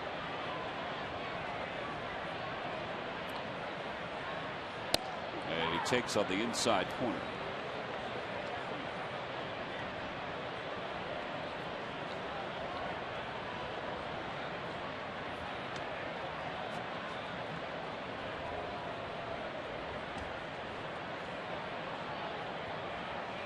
I asked Pete Orr if it was difficult to keep his major league preparation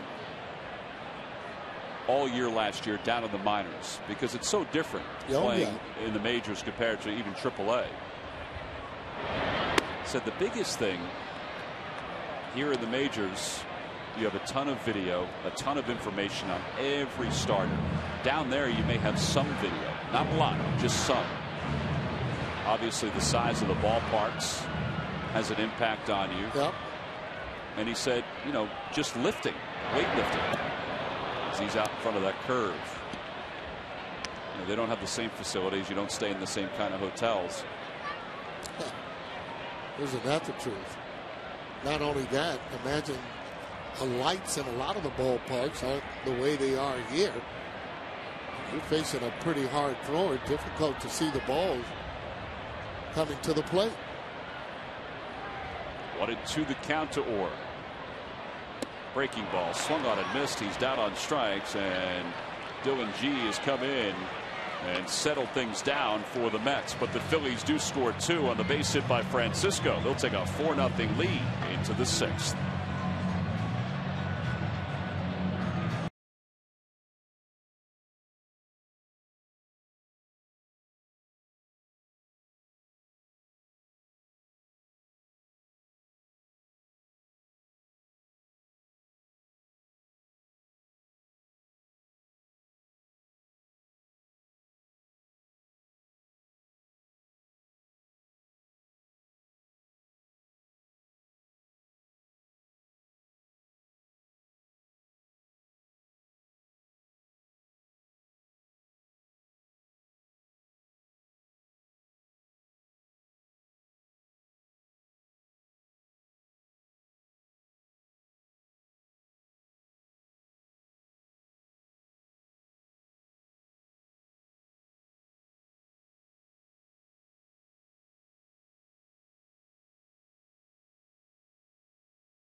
always will be solid, making the tough plays on the left side of the diamond.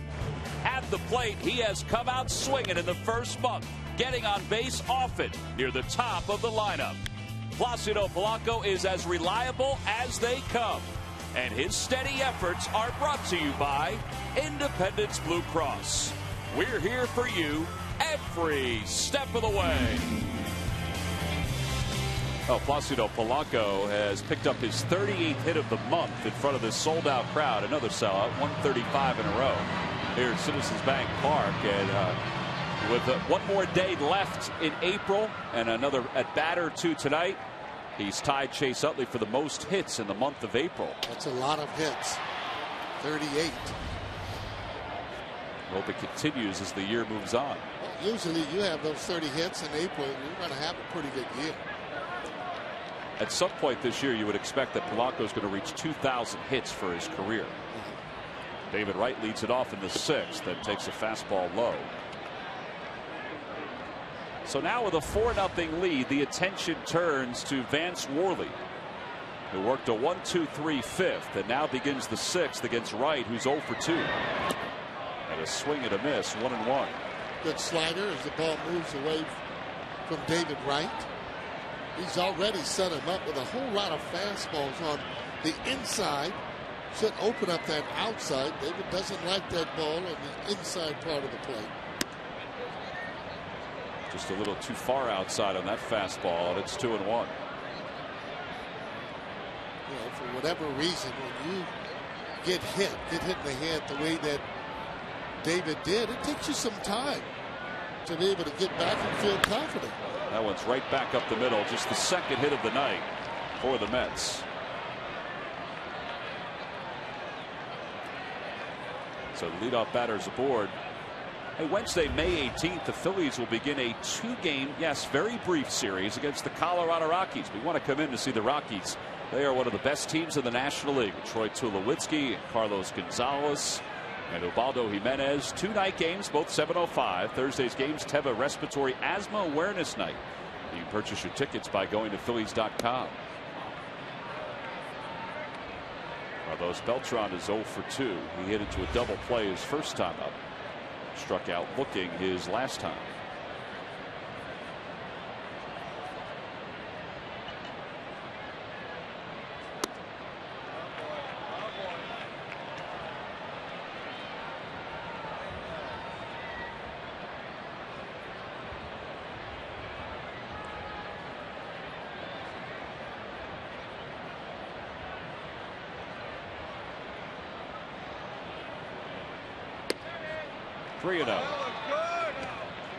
Now, one thing to keep an eye on as Michael Stutz starts to warm up in the pen for the Phillies is that Vance Worley has thrown 98 pitches.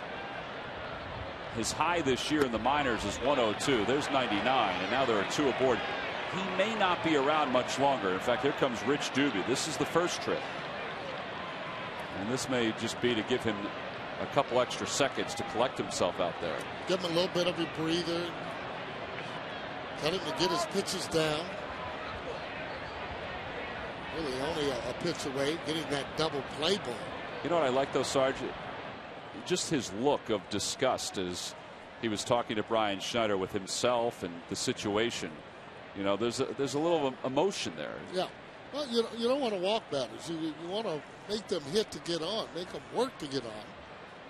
You know, you don't know that ball that David Wright hit right up the middle. I mean, it didn't hit him, but you have flashbacks when that ball comes up the middle.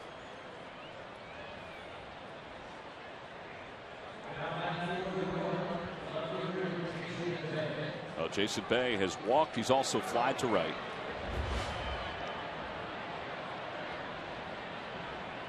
Oh for 1. Phillies will set up to try to turn 2.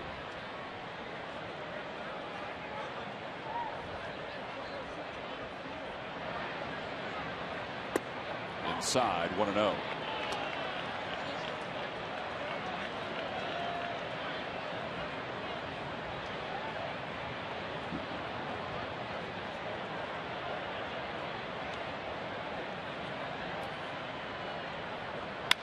Hit towards shortstop. That could be two. Rollins to second for one. Or over to first. A 6-4-3 double play. The second one of the night. Boy, that's huge. It came on a breaking ball after not being able to find the location on the fastball. It comes up with an off-speed pitch for a 6-4-3 double play. Well, that'll get your spirits up. Take a look at this breaking ball out over the plate. There it is. Tailor-made right there. There it is for you. 6-4-3. Nice turn. Well, now Worley will face Ike Davis with a runner at third, but 2 outs here in the top of the 6th. To left field. Ibanez, he's there. Makes the catch, and Vance Worley, subbing for Joe Blanton tonight, has pitched 6 scoreless innings. We go to the bottom of the 6th with the Phillies up 4-0.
Well, Vance Worley conferring with Mark Anderson, Phillies athletic trainer. Got a laugh out of Mark as we go to the bottom of the 6th.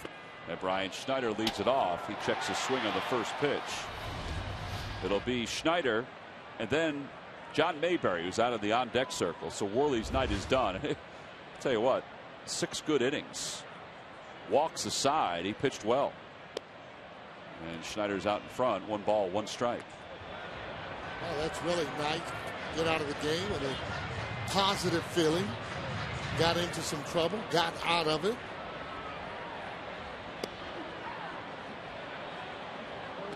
Well, he'll take that outing and realize that he can pitch in the major leagues. Only giving up 2 hits. I like those strikeouts.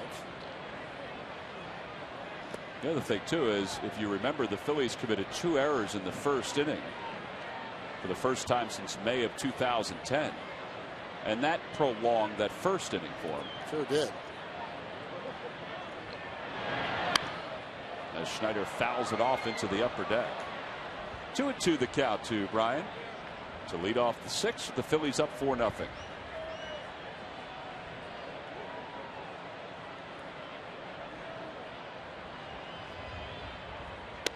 Outside, 3-2.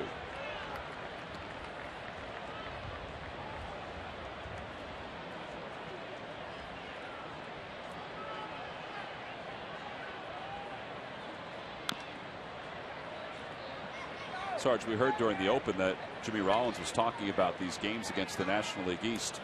It's only April 29th, but they're 15 straight. It is a big deal, isn't it? Huge in your own division. It's how you can open up a lead by really winning the series. There's ball 4, and Mayberry will bat with a runner at first.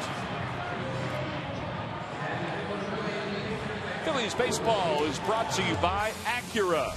Acura, advanced by Southwest Airlines. Southwest Airlines' new Rapid Rewards, unlimited reward seats and no blackout dates. And by the Quality Plus Ford stores.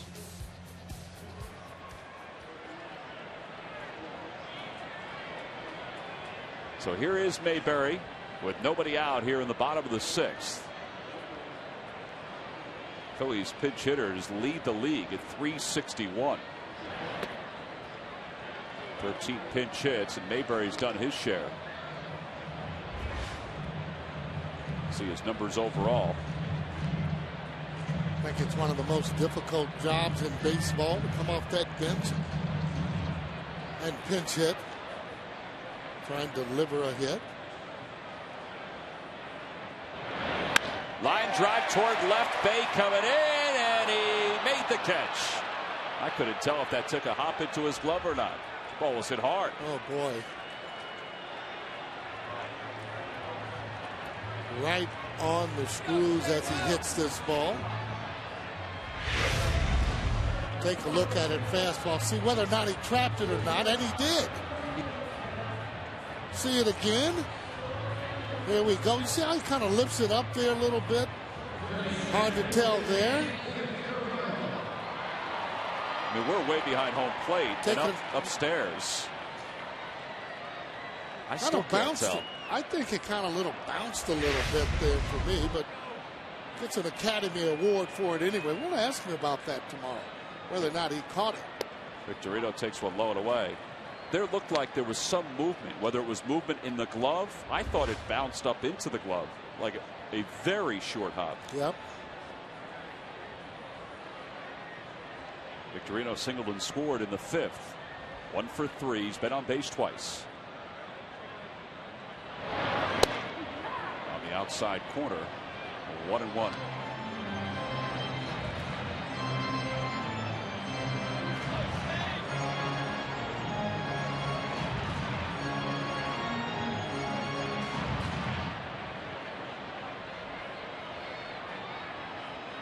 Schneider leads off first. Change up for strike 2, 1-2.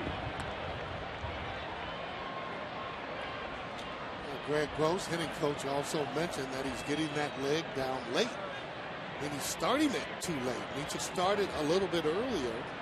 So once he gets it down, the ball won't move on him. Get it down late, the ball has a tendency to move on you. Ooh. Well, that ball moved and moved right into his foot.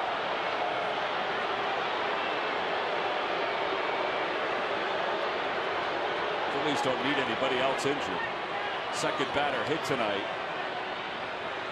Well, obviously that not on purpose because that was a breaking ball. Nevertheless, still hurts the same. And take a look at it as this breaking ball comes in and boy, it hits him flush right on that front foot. Gets it down, and now he needs to get it up to get it out of the way. Boy, that does hurt.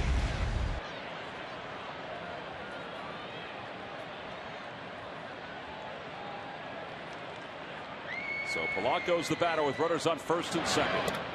And that ball gets away from Thole. He just boxed it. That'll be a pass ball. And there are runners on second and third. So now 2 in scoring position for Polanco. Well, you're right. He just boxed it. If there was a cross up, immediately the catcher would go out to the mound or go and talk with the pitcher to actually go over the signs again. But that hit him almost right in the middle of the glove as he knocked it away. Infield in now.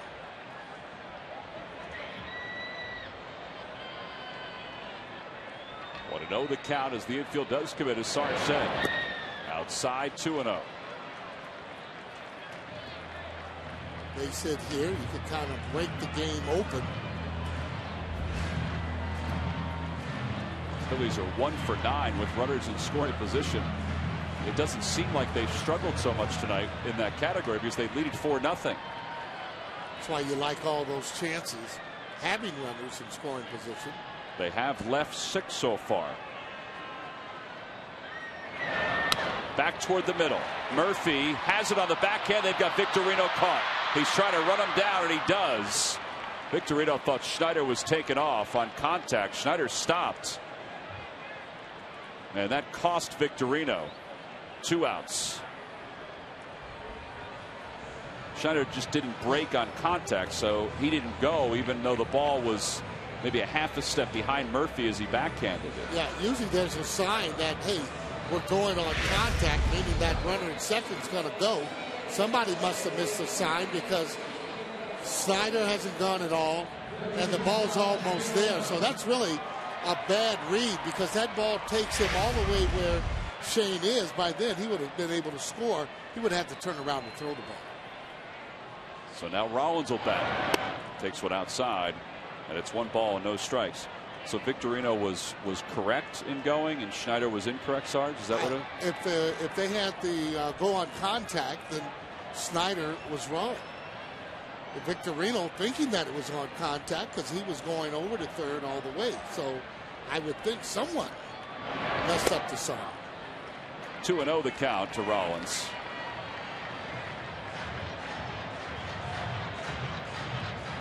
Rollins is 2 for 3. No, there are times too with the infield in, they'll go on contact. Right, we've seen that with the Phils this year, with Rollins in particular.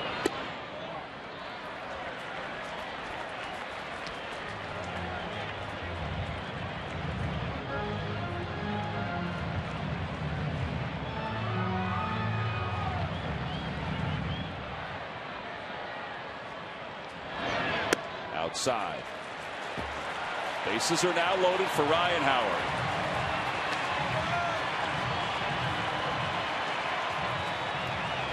So the Phillies, who had second and third with 1 out, when Polanco bounced to Murphy, and Murphy caught Victorino off the second base bag.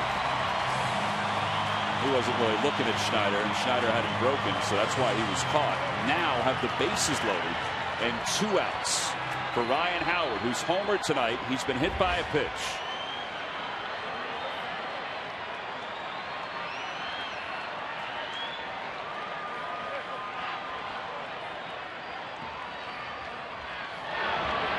Swing and a miss. He took a second deck swing on that one. That's where his home run went.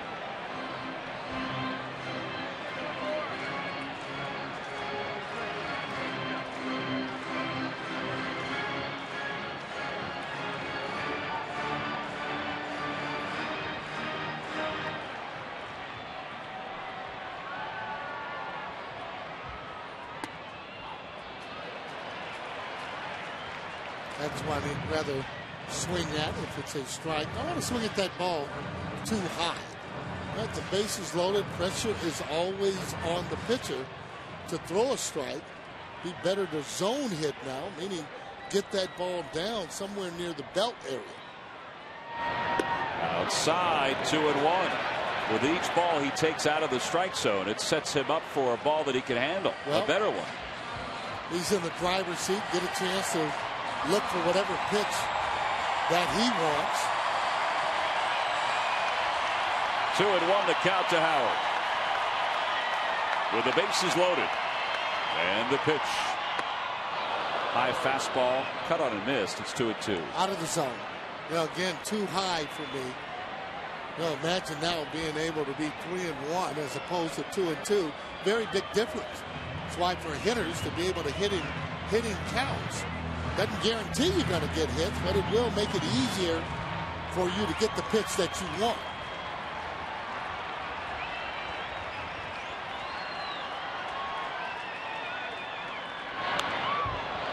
Talk about fighting the ball off. He really fought that one off because he committed to swing at it. That ball inside looked to be a ball, but he threw his hands at it. But again, this ball a little bit up, I'm thinking. Might have been a ball, but too close to take. The guy on the left is not an overpowering pitcher. His fastball is topped off at 91, but he's raised it to the shoulders of the guy on the right. 2-2 the count to Howard. In the air to right field. Towering shot. Beltran back to the warning track, to the wall. It is gone! Grand slam, Ryan Howard. Number 10 in his career. And the Phillies have busted this baby wide open. It's 8-0 Phils.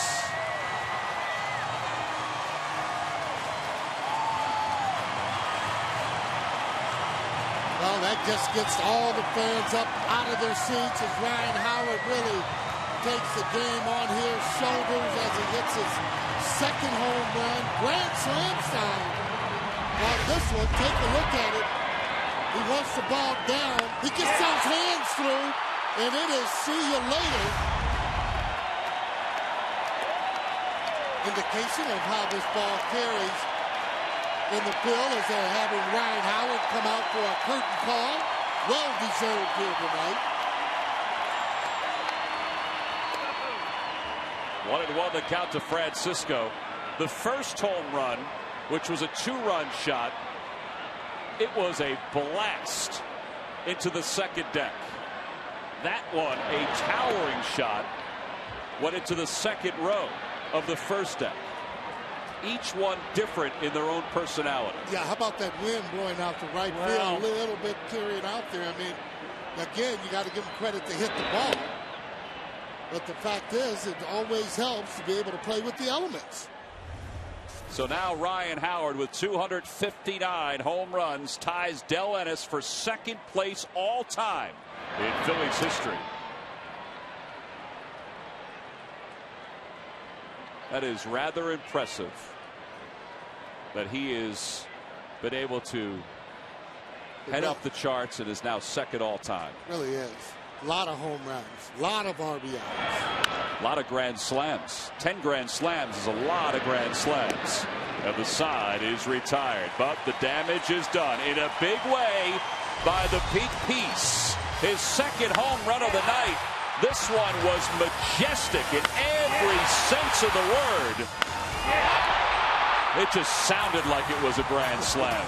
Ryan Howard has opened things up. He's given the Phils an 8-0 lead.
Trying hard to get satisfied. Cheating on man. Young guns are coming into town.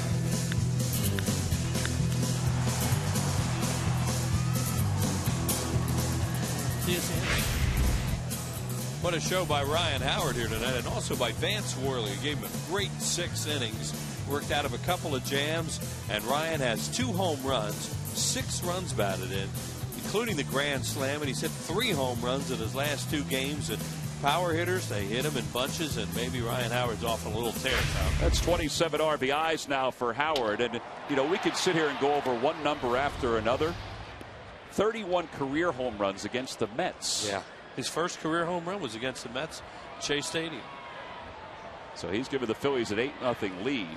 Michael Stutz in the ball game with an adrenaline rush, pitching in this big ballpark for the first time in the regular season. Really impressed with Worley tonight, what he did twice in those jams and throw double play balls like that. That was really impressive. 2-0 pitch to Thole. Outside, 3-0. Stutz, 1 inning so far in his big league career, was scoreless against the Arizona Diamondbacks. The Phillies had a 7-0 lead against the Mets in a game here earlier this year. All of a sudden it got tied up. That was in the Pelfrey game against Joe Blanton. I think he made a really good point about an adrenaline rush too there for Stutz. That's the last thing anybody wants to see him do, is come in and walk the leadoff batter with an 8-run lead. But he wasn't even close. Here's Pridey, who's 0 for 2. He has struck out and flied to right.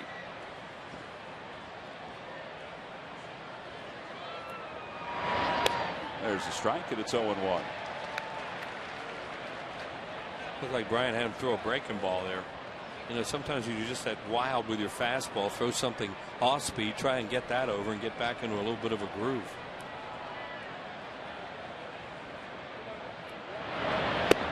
There's a fastball a little outside. It was pretty close. 1 ball, 1 strike.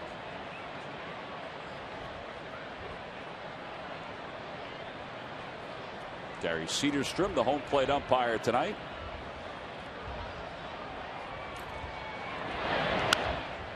And 1 ball and 2 strikes the count. Phillies had a number of guys on the disabled list, as you know. That's why Michael Stutz is here. That's why Vance Worley is here. Charlie Manuel has the same approach every single time he's asked about the injuries. He says it is what it is. He said, you know, a guy's up here. That means we think he can play in a major league game and contribute. Well, he's had a lot of practice talking about injuries the last couple of years. He has, and the Phillies received some good news today in so many ways. Brad Lidge will start throwing on Saturday, tomorrow. That's a big deal. He was seen by Dr. Michael Cicotti today, and he's been cleared to start his throwing program. Jose Contreras is scheduled to throw midweek. That's the other good news. Now, Contreras is closer than Lidge is, you would think, because Brad had a partially torn rotator cuff. And Brad's on the 60-day DL too. Correct. J.C. Romero, the thought is that he might be able to begin his rehab shortly. Swing and a miss. Tolley's down on strikes. 1 away. He threw some breaking balls to him there and got him to chase a slider to get him out. A little trouble commanding his fastball, but you know, a little backdoor slider right there, and he got Thole to chase. Willie Harris will pitch hit for the Mets. Phillies lead it 8-0 here in the top of the 7th. Wheels, that list of injury updates that I gave you, that's only part of the story. I see you got quite a list there. Yeah. Slider outside, 1-0. Dominic Brown will continue to play in Clearwater through this weekend. Dominic 4 for 8 in his first couple of games with the Threshers with 2 home runs.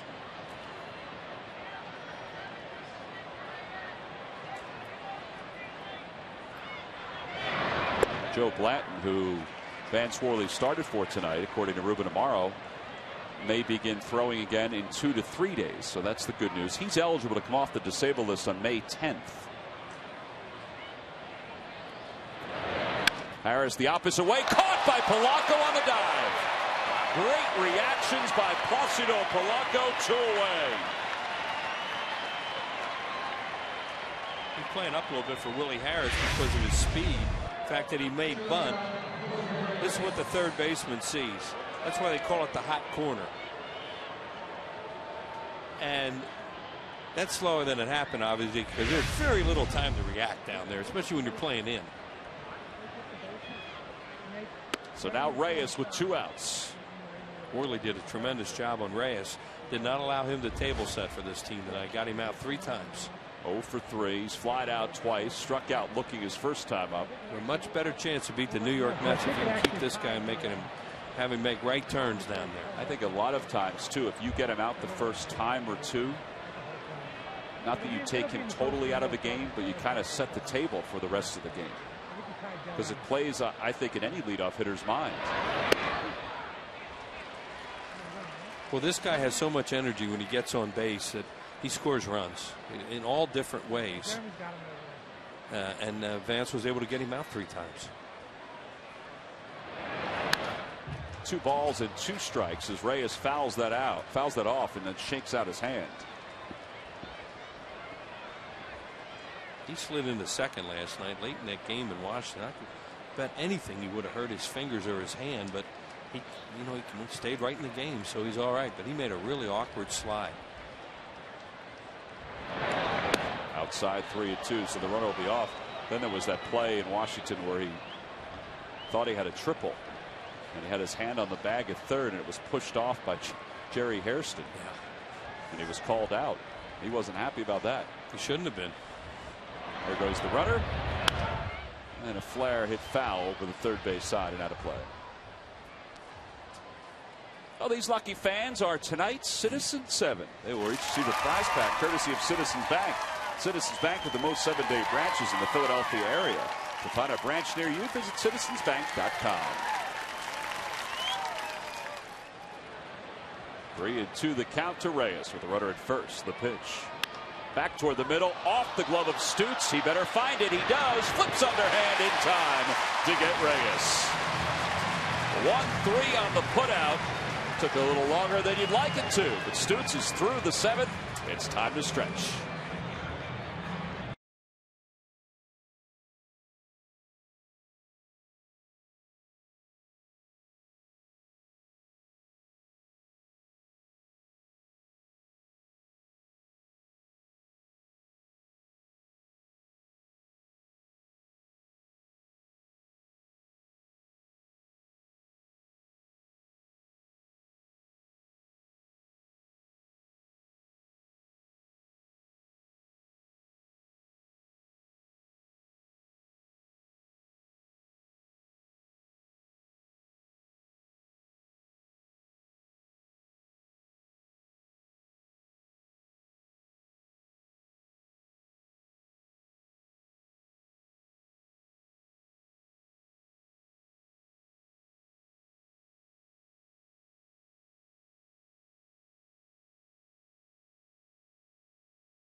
A quiz answer. Wheels, what Mets pitcher set a team record with 8 shutouts in a season? I need a hint. An era? A year? 80s. 80s. Yeah. Dwight Gooden. You sure about that? No. You are correct.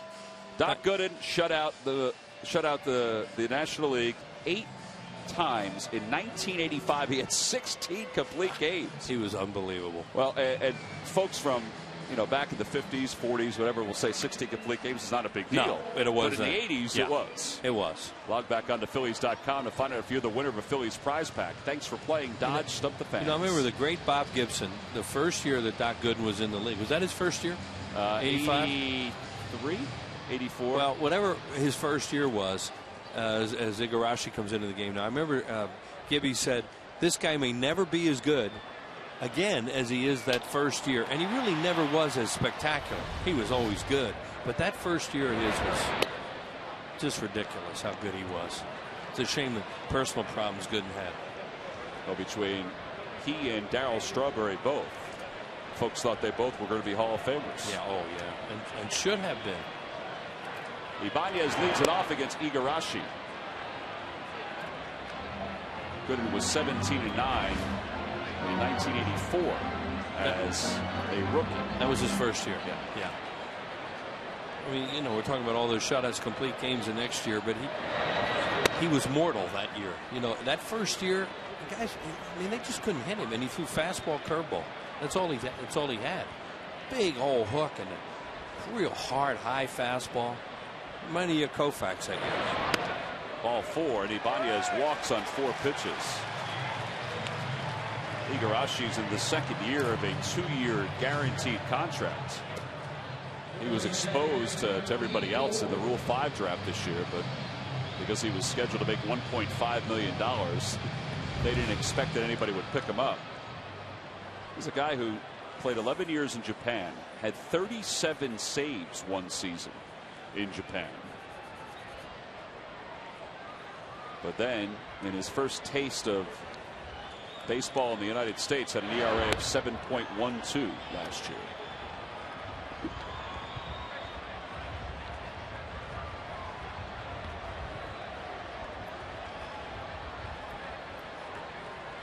Fedor is 0 for 3. Swing and a miss, and it's 0-2. Fanatics had a lot to cheer about tonight, particularly when Ryan Howard's come to the plate. He has 2 home runs, a 2-run shot, and a grand slam.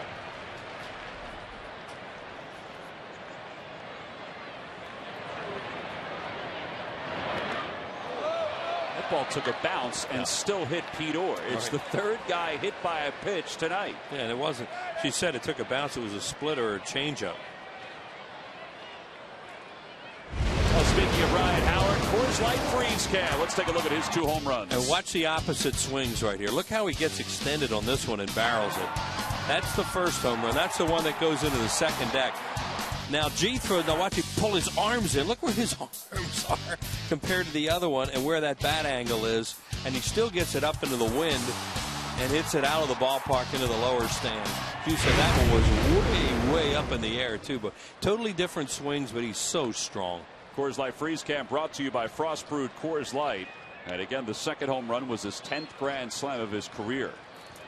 Well, you know, it just shows you when a guy gets his arms out, a power hitter, how far they can hit him. And, you know, even a guy like Ryan Howard, when they pull their arms back, they just can't hit the ball as far, but he still hit it plenty far enough. 6 RBI night. 0-1 the count to Schneider. In the air to right center field. That's pretty well hit. Beltran on the run into the alley. He got there. And he made the catch. Brian Schneider has to wonder, why me? I think the wind knocked that ball down. No, I mean, it's carrying that. It is. Yeah. Maybe it wasn't as high as the one that Howard hit. And he hit it to one of the deeper parts of the ballpark out there, too.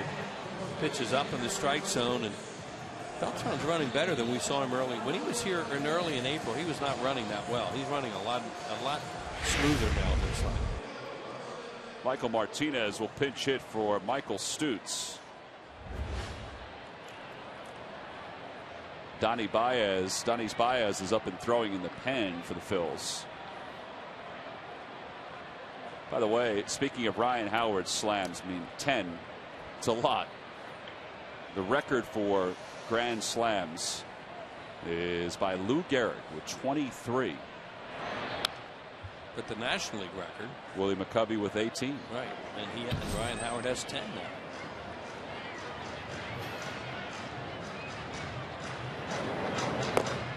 Baez firing away. Get an inning out of him or 2. With an 8-run lead, you know, there's not a lot of pressure to be put on the bullpen right now. They can work some guys into this game.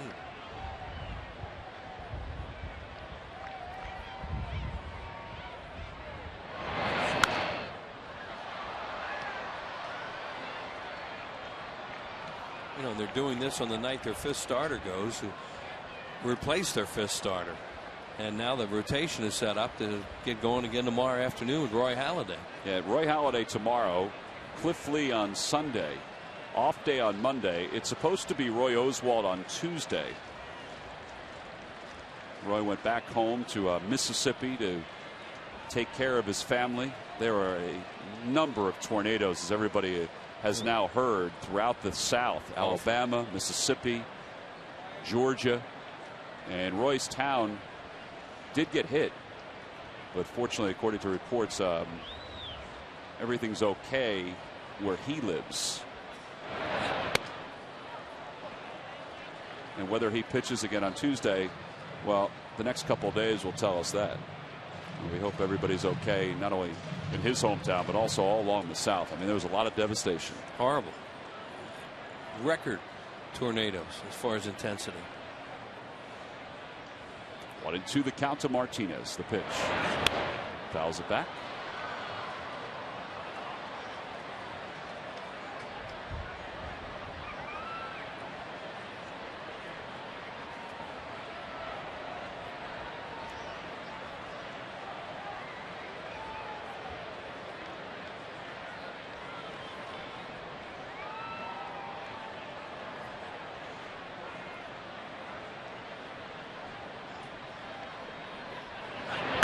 Line drive, foul ball.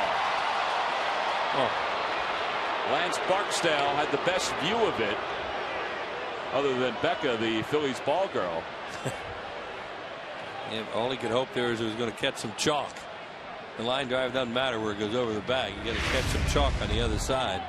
Let's see what happens. There it goes, and it is foul. Yeah, it looked like a foul ball. Great call by Barksdale, because that was not foul by much. Good job by the umpire, though. He saw it, turned around, and got the right angle and called it right away.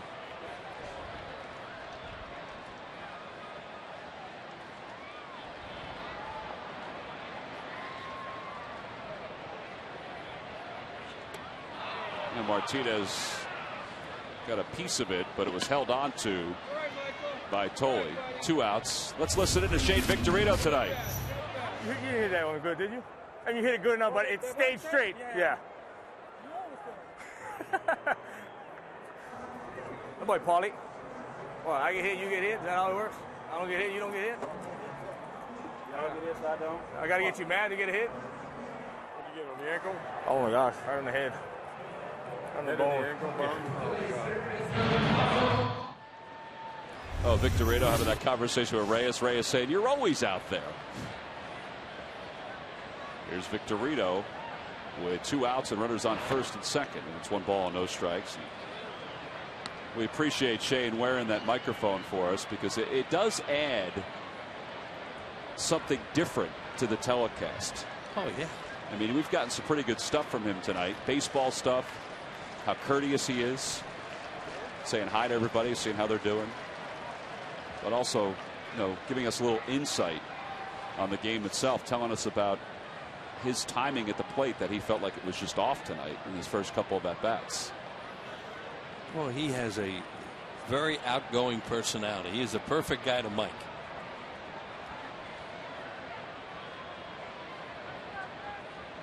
Just adds a neat element you don't always get a chance to see or hear as a fan. Well, it's fun to listen in like that. Whoop. That ball gets away from THOLE. That one will be a wild pitch. He had a pass ball earlier. The Phillies have 2 in scoring position with 2 outs. Well, this guy has a nasty splitter, like a lot of these Japanese pitchers do. Splitters or fork balls, and that thing really exploded down. He struck Martinez out on one. Here comes another one. Now watch it tumble. Oh, you know, and he's trying. He's anticipating it in the dirt, but he didn't get over quickly enough to block it with his body. He tried to backhand it. It might have caught some of his meat hand too.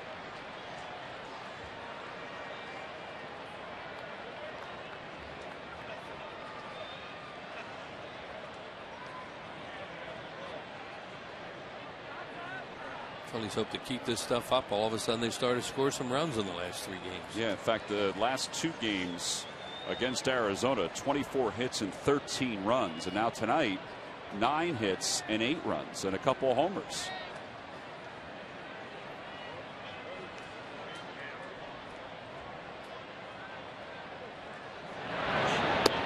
Three-0 the count to Victorino. And of course it's 3-0 and it's 8-0. You do not swing here. Might get a good pitch to hit that. Don't swing. And he knows that.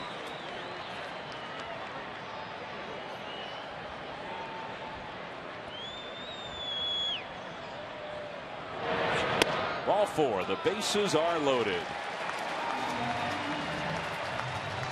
So the bases loaded. Placido Polanco will be the batter.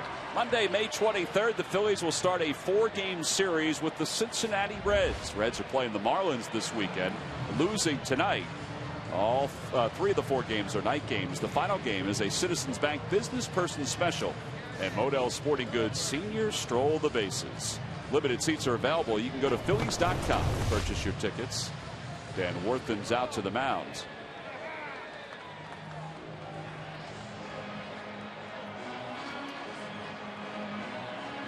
I'm not sure what you can tell Igarashi in this spot. You know, he's been all over the place with his control. And he's got the bases loaded and Placido Polanco up.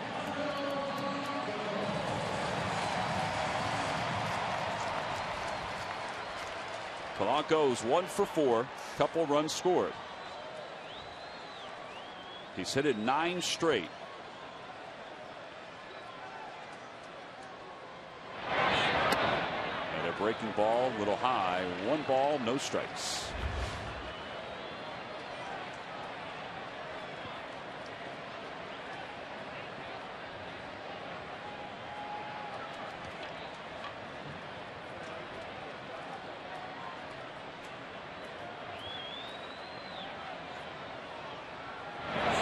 Fastball chopped to the left side. Base hit it to left field. 1 run scores. Heading home is Pete Orr.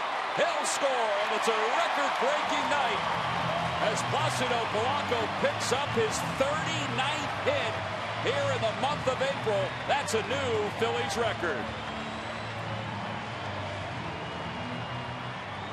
Well, there'll be a lot of guys candidates for Player of the Month, and he'll certainly be right there with them. But setting that kind of Phillies record and that many hits in a month, that is really impressive. Igarashi fastball came running in on him a little bit, took 1 big hop and really had some giddy up on it. David Wright playing near the line, he can't get to it.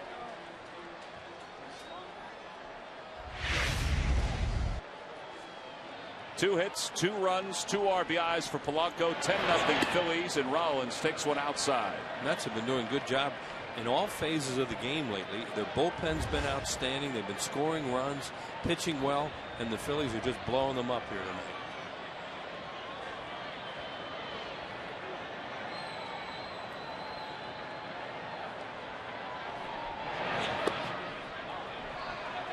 Two 2-0 the count. Rollins has scored a couple runs tonight. How about 2, 3, and 4 for the Phillies? Have combined to score 6 runs. Nice. Because that 2 has been productive. 3, 4, not so hot for the Phillies when they were not scoring runs. Jimmy's starting to pick it up, and obviously Ryan Howard is too. Can also throw Victorino in there. He's been on base 4 times tonight. And if not for a base running mistake back in the 6th, he would have scored 2. Yeah, just that was a strange play. It didn't look like they were going on contact, and he just broke. And next thing you know, he was trapped, and you have a slow runner at third and Schneider. So, but they got an inning out of it. Grand slam. Outside, 3-1.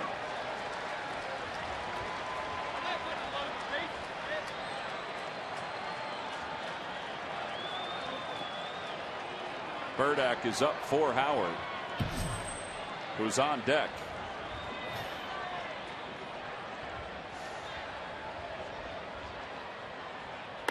And we'll see Burdack, you would assume, against Ryan Howard. Here comes Terry Collins. That'll be it for Igarashi. Another bases loaded situation for Ryan Howard. 3 walks, a hit batter, and a 2-run single. And Igarashi's night is done. Ryan Howard's night, no, it is continuing. A word of advice from Greg Gross before he gets set to bat. When we return, we have a pitching change.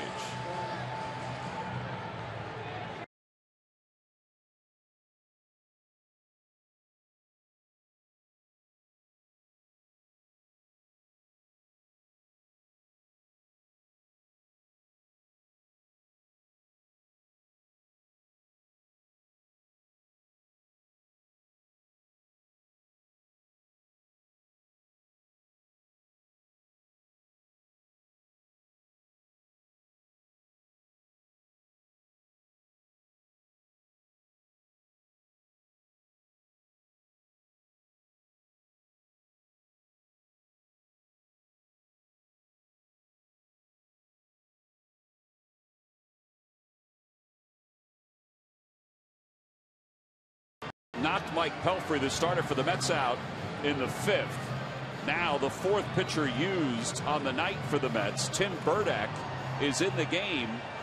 7.11 earned run average because Ryan Howard is due up with the bases loaded. The last time he was up with the bases loaded, he hit a grand slam. Yeah, and you can see there's so much teamwork involved in a major league game. And when Burdack was coming into the game, well, we'll watch the 2 homers first. Here's the one where he really gets extended off Pelfrey. Hits that one in the 2nd deck. That was a long, long home run. Then with the bases loaded, G kept working him inside, trying to crowd him. He was chasing high fastballs. He didn't get that one in far enough. Ryan got it way up in the air and out for a grand slam home run, his 10th salami of his career. But what we saw there was Ryan Howard walked over and talked to Greg Gross, as Tom said. Well, they have scouting reports there that they have prepared before the game, advanced reports, and Ryan just went over and Greg Gross told him what they have on Burdack, what to expect from him. There's Gigi in his normal spot in the Phillies dugout. Nice round of applause by the sold-out crowd as Howard was introduced. Ryan Howard, you just saw that note, 27 RBIs here in the month of April. First Philly to ever have 27 RBIs in the month of April. Now, again, until the '69 season, there were less games in the month of April. Right. So this is all, since 1970, basically. Mike Schmidt used to have some amazing Aprils because he'd have some of those multi-home run games. He hit 4 in April one time, 4 in one game. Howard's hit 2 so far, and he takes a breaking ball for strike 1. It's 0-1. Saw his numbers against Burdack, 1 for 10. Ryan has 6 RBIs tonight.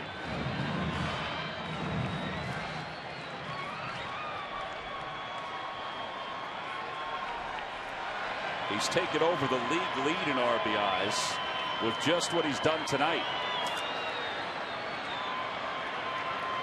7 RBIs in the games, the most he's ever had. And a swing and a miss. Boy, did he have a good pitch to hit there.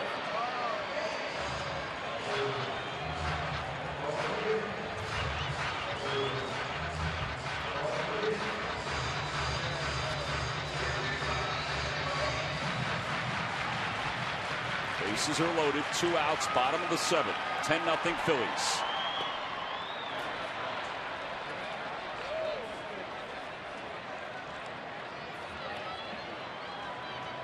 Thole making sure that Victorino stays at 3rd.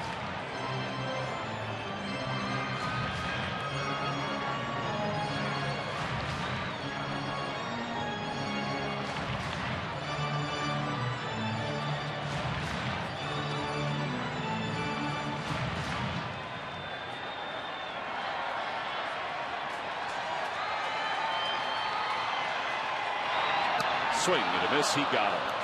So Howard down on strikes with the bases loaded this time. An inning after with the bases loaded, he homered in the 6th. So the Phillies leave him loaded.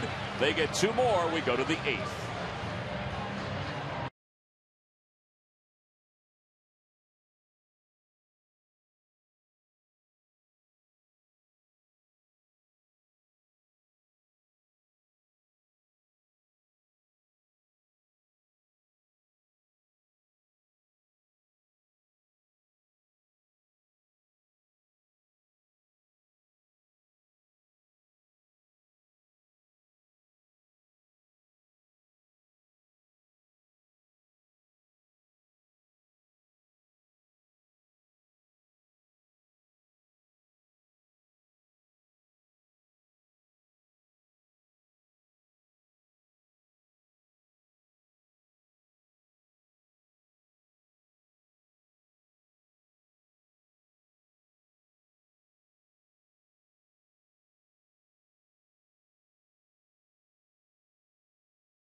By Xfinity, it's TV, phone, and internet reinvented only from Comcast. By Jeep Brand, we don't just make SUVs, we make history. And by Southwest Airlines. Southwest Airlines' new Rapid Rewards. Unlimited reward seats and no blackout dates. Top of the 8th, the Phillies a commanding 10-0 lead. You know, the last time the Phillies faced the Mets, they hit double digits in their 2 victories. You know, that was when they were clicking on all cylinders. Well, as Danny Baez comes on in his 10th game of the year, if you didn't see the Phillies over the last couple of weeks, well, you might think this is the way it's been all year long, but it hasn't. But it's nice that they've started to click offensively. Yeah, well, if you just watch Mets games against the Phillies, you think they score a lot of runs. Yeah. And they certainly haven't, but hey, when that guy starts to swing the bat and there are people on in front of him, they score a lot of runs. Look at that, 21-0 in the last 2 games. Well, you think about it too. The game 2 of the series, they won 10-7, so 31-7 in those 3 games. Here's David Wright, who was 1 for 3, excuse me. Singled his last time up against Van Swarley, who went 6 innings tonight. Walked 4, struck out 5, allowed just 2 hits. Pete Orr moves from 2nd over to 3rd. And Michael Martinez, who pinch hit for the pitcher's spot, stays in the game to play 2nd. Placido Polanco, who has played just about every day, gets a chance to get a breather. Ryan Howard, if he gotten a hit there, would have the all-time record for runs batted in for a Philly in the game. 9-8 is their record. You said he's one of the guys with 8 or 7? 7. And 8 is the record. There's Polanco getting a breather. Nice to see him out there every day. Well, he can hit. You know, he'll have his lulls like everybody does, but Placido Polanco just makes so much contact that he gets a lot of hits. Well, the rain out, the last homestand, and the off day the Phillies had yesterday, even though he's played a lot, it's given him a little bit of a reprieve. Fly ball right side. Martinez on the run, puts his hands up, says, I got it. 2 outs.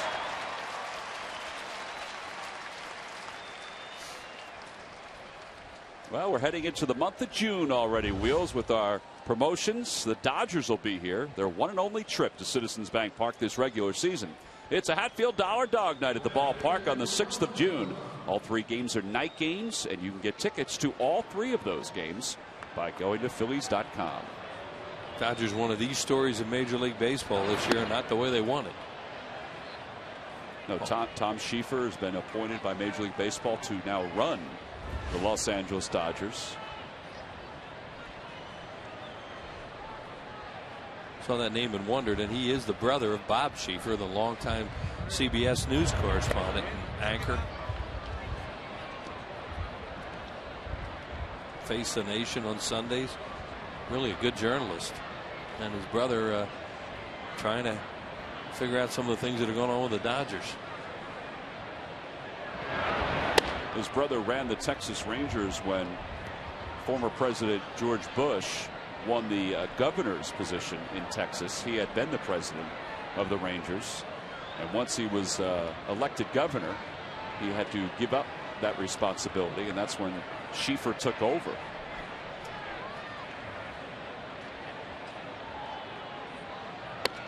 There's a strike to Beltran, 3-1.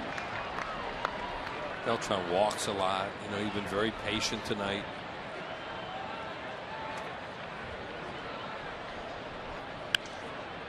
Foul ball, and it's 3-2. Wheels, did you look at the names that are tied for the most RBIs in a game in Phillies history? No.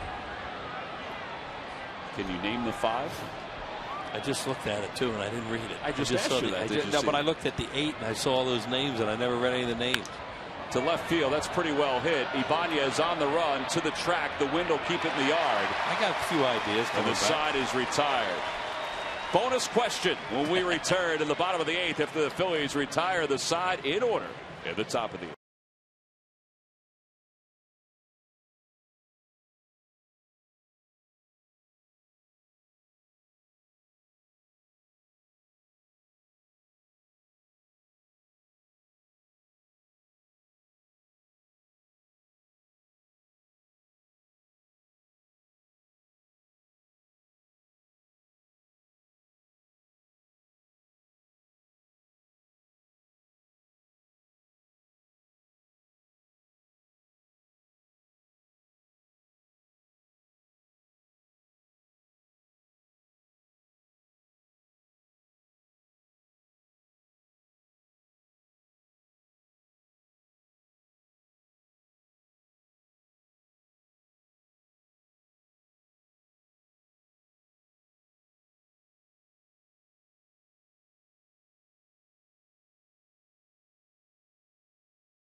It's up to $4 million every Tuesday and Friday.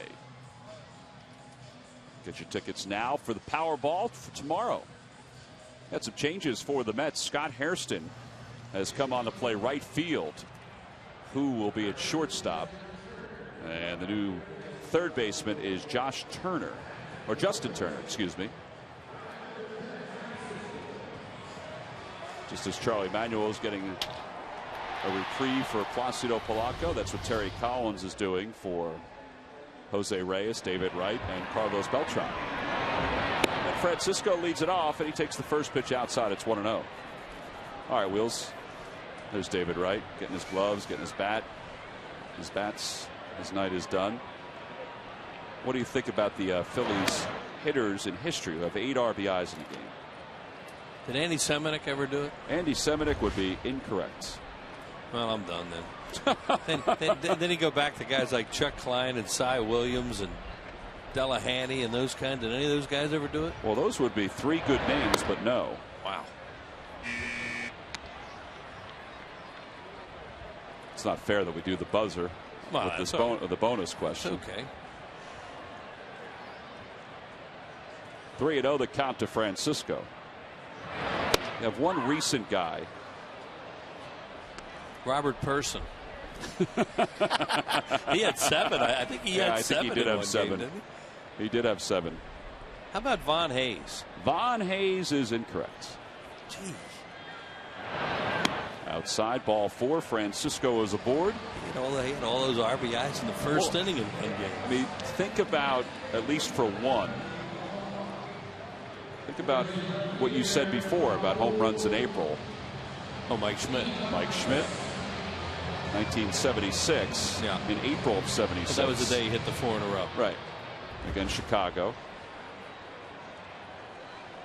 Pudd'nhead. Willie Jones did it. Yeah, 58. As Ibanez takes a strike. Skip Clayton should be in here. He'd know all these.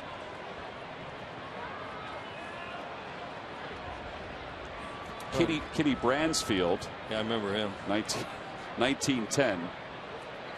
That's why I threw out Delahanty and Klein and those guys. I thought they may be in there. Gavy Kravitz. Gavy Kravitz. Gavy, G-A-V-V-Y. Gavy. Yep. Yeah. 1915. I remember him. Dog Days of August. Yeah, that was the team that went to the World Series and lost to Boston. I'm not going to tell you the last one because I think the last one you can figure out. Yeah. I do. Really? This guy did it against a team he played on. Ground ball to second. Murphy backs up on it. Soft toss. And that cost him. That was a terrible flip. Yeah. 4-6 on the put out at second. Yeah, they say he can hit, Daniel Murphy, and he's a second baseman in progress. Because as you say, this is not a good flip. You have to put something on this thing. You know, that actually was Phantom coming across the bag too, it looked like. You know, when it's 10-0, I think they just gave him the out there because it looked like the shortstop who's on shortstop? It looked like he landed on the second base side before he touched the bag. One away for Pete Orr. Ball nearly hit Orr. I'm not sure how it didn't. It just broke enough at the end. Orr was hit by pitches last time up. He's 0 for 3. He has scored a run. The Phillies lead at 10-0. 6 RBIs tonight for Ryan Howell. Who's on short? Guy the Mets got from the Dodgers is a utility guy. Slider for strike 1. 1-1. Got to get that last guy, huh? What year did he do it?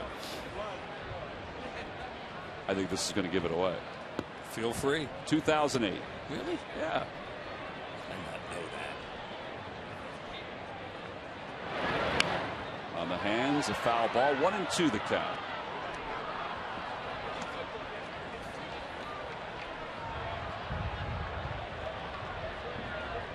Against Toronto.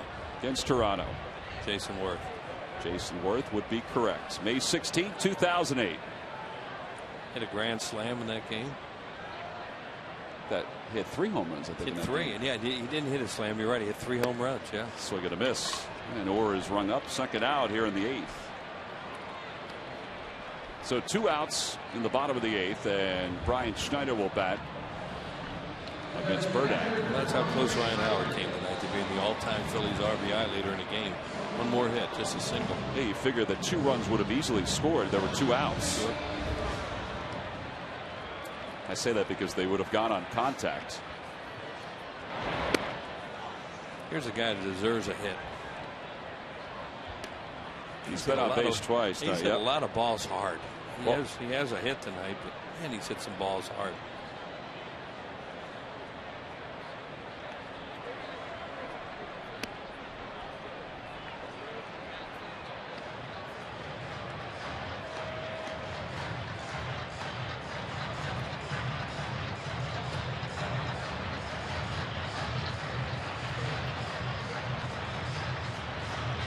We know the count to Schneider.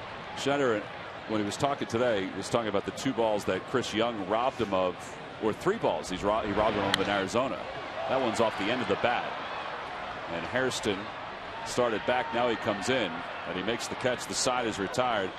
And he said, well, there were 3 balls that Chris Young robbed me of Arizona. 2 in left center, 1 in right center. And we go to the 9th with the Phils up 10-0.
He's been talking baseball all night. Listen to Shane talking about Placido Polanco's record-breaking month.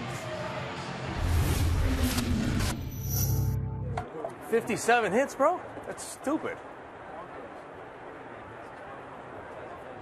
You were saying, oh, it's got 57 hits. Ichiro in 1 month in April. That's ridiculous. What did he hit? 500? Did you only get? You can only possibly get 130 at bats, 140 at bats. 162 hits. So they're talking about Ichiro having 57 hits in 1 month. And Polanco, it's pretty impressive, has 39 hits here in the month of April. Remember Pete Rose getting, I think he got 50 in the month of September 1 year with the Phillies.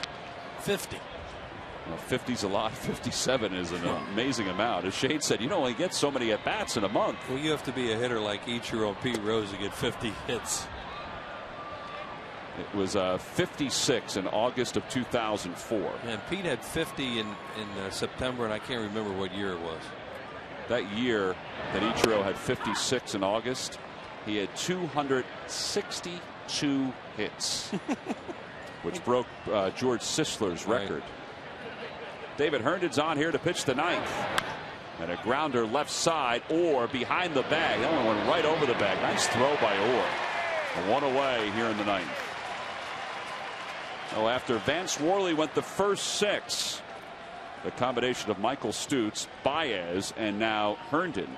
Phillies may be working on another shutout here in the month of April. They have 5 already. And to put it in perspective on how good that is, the Mets have none. You know, and Phillies came in with 5 more wins than New York. Mike Davis 0 for 2. By the way, 7 in a row retired by the Phillies bullpen. Straightaway center field. That's hit a ton. Victorino's back to the warning track to the wall, and forget about the shutout. Guess there won't be a shutout. That ball was crushed. Yeah, well, that guy's a pretty good hitter, and he has been red hot, and he just extended his hitting streak. That's 11 consecutive games, and it's the first run of the night for the Mets. Let's hope it's the last.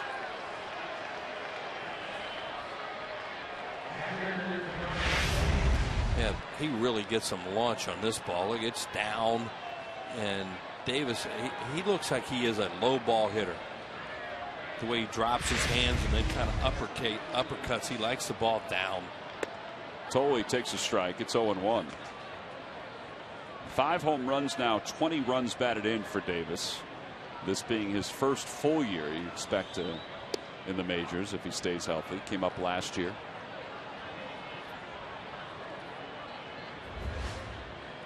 THOLE's walked twice. And it's 2 balls and 1 strike.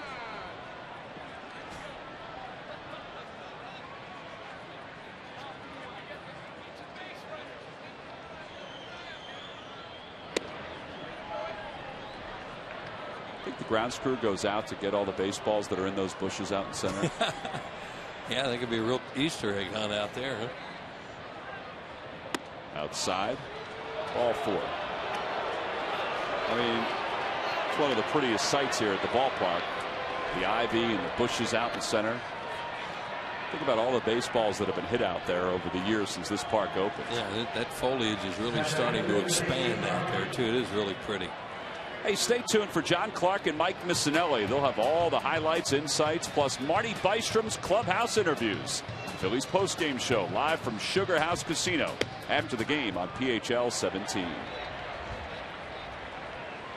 I think Bernie, our cameraman out in center field, maybe we can get him a ladder to go down and check and see if there's any baseballs out there. You probably see them down there. Probably like looking in a pond for golf balls. Friday hits it in the air. Foul left side. Or gives it a look, and it's out of play.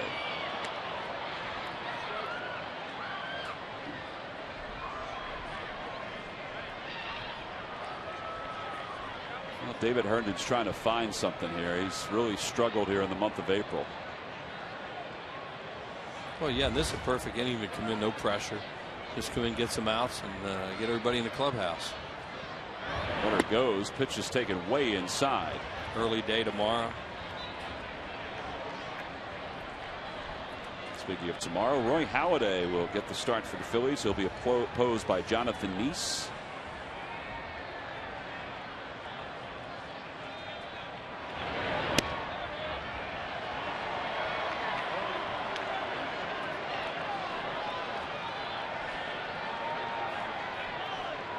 Get him to go for a slider there and didn't swing.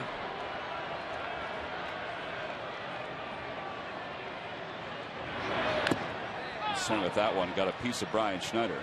2-2 the count.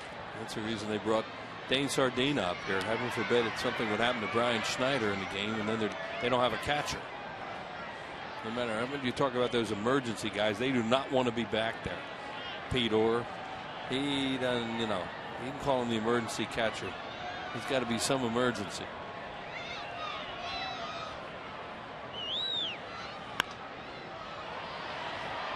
Orr gives this one another look. He might have a play. Nope. Back a row. He was just a couple seconds away from getting there and maybe having a chance to make a play.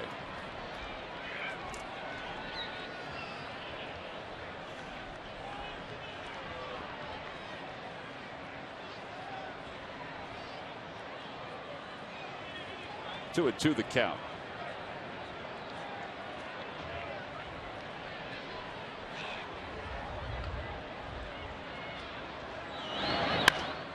To right field. That one's deep. Francisco's going back, and that one is gone. 2-run home run for Friday, his second of the year.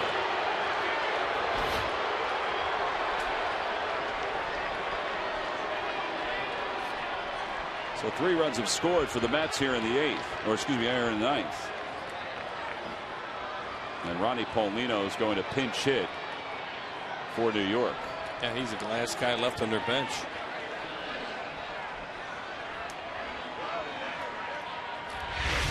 Well, this is a place to shoot one out of here. You can hit it to right field like this. And that pitch is just a high sinker.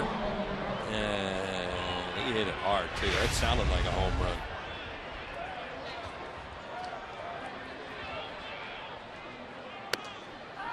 Paulino takes a strike. It's 0-1.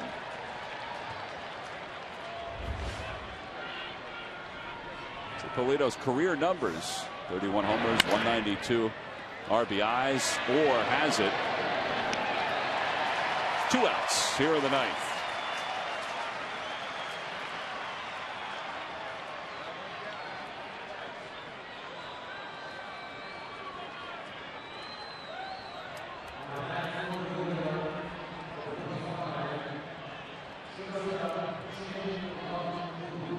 Jin-Lung Hu batting for the first time. First time here tonight. 1 for 11. On the hands. And a foul ball, a step from the Phillies dugout. He broke his bat. 0-1 the count.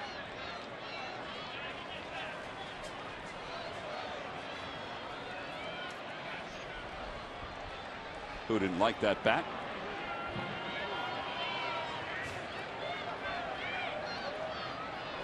You get all kinds of variations, that Abbott Costello routine. Yes, with this you guy. can. Wow.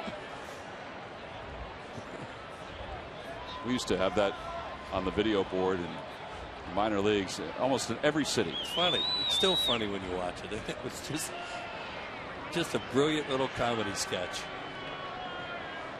0-1 the count. 0-2. Fans have been waiting for this. They're getting a little impatient with David Herndon.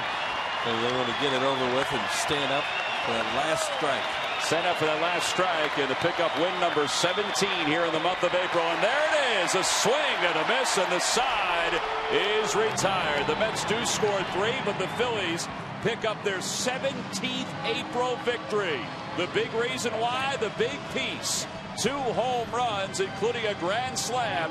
He is our Chevrolet player of the game, and it's the first time since 1993 that the Phillies have won 17 games in the month of April.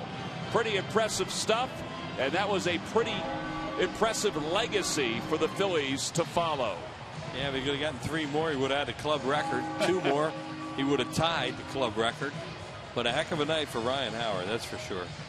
Vance Worley subbing for Joe Blanton, who was placed on the disabled list today. And he did a nice job over 6 innings. Our W.B. Mason deliveries of the game, both of the home runs for Ryan Howard. Ryan Howard with 6 RBIs on 2 swings of the bat. That one off Mike Pelfrey.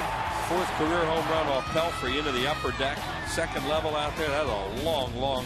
And then the 6th inning, bases loaded off G, who've been pitching him up and away and up and in. He got that one way up in the air and out. It went for his 10th career grand slam home run. What a huge night for the guy Charlie calls the big piece, Ryan Howard, and he is down there with Sarge. Take it away, Sarge. Hey guys, thanks a lot. 2 home runs, 27 ribbies, went from 5th to 1st now in the league. How big is this game, though, the first game to win? It's huge. I mean, it puts us in a position to try to go out and win a series tomorrow. So, to be able to come back after an off day and kind of have the outburst that we did today, it's a good feeling. You guys think you're seeing the ball good now? You're coming off of a win there in Arizona. Swung the bat's pretty good. You carried it on tonight. Yeah, I mean, we just tried to carry that momentum from Arizona. And like I said, again, it's big to kind of come off of an off day and have that kind of offensive explosion. Mr. Worley coming in from AAA, giving the club a lift. Talk a little bit about him. I mean, ever since he's been called up, he's just come up and done what's asked of him. And, I mean, he went out, executed his game plan, and gave us opportunities to put runs up, and even got himself a knock. So, I mean, he did his thing. Last question, 10 grand slams. You ever think in your wildest dreams there? That's a lot of home runs there, a lot of grand slams. Yeah, I mean, you know, it's just blessed to be in that position, and wasn't sure. I mean, I thought the ball, you know, it got up pretty high, and with the wind, the way the wind was acting, I wasn't sure if it was going to get out. I was just hoping to get to the wall, be able to get some runs in, but, I mean, it carried out, so I'll take it. Thanks for coming on the show. Continued success. Thank you, Sarge. All righty. Tom, Wills? All right, Sarge, thank you very much. A big night for the big piece. The Phillies win it 10-3. Take game one of this series. We'll be back after this.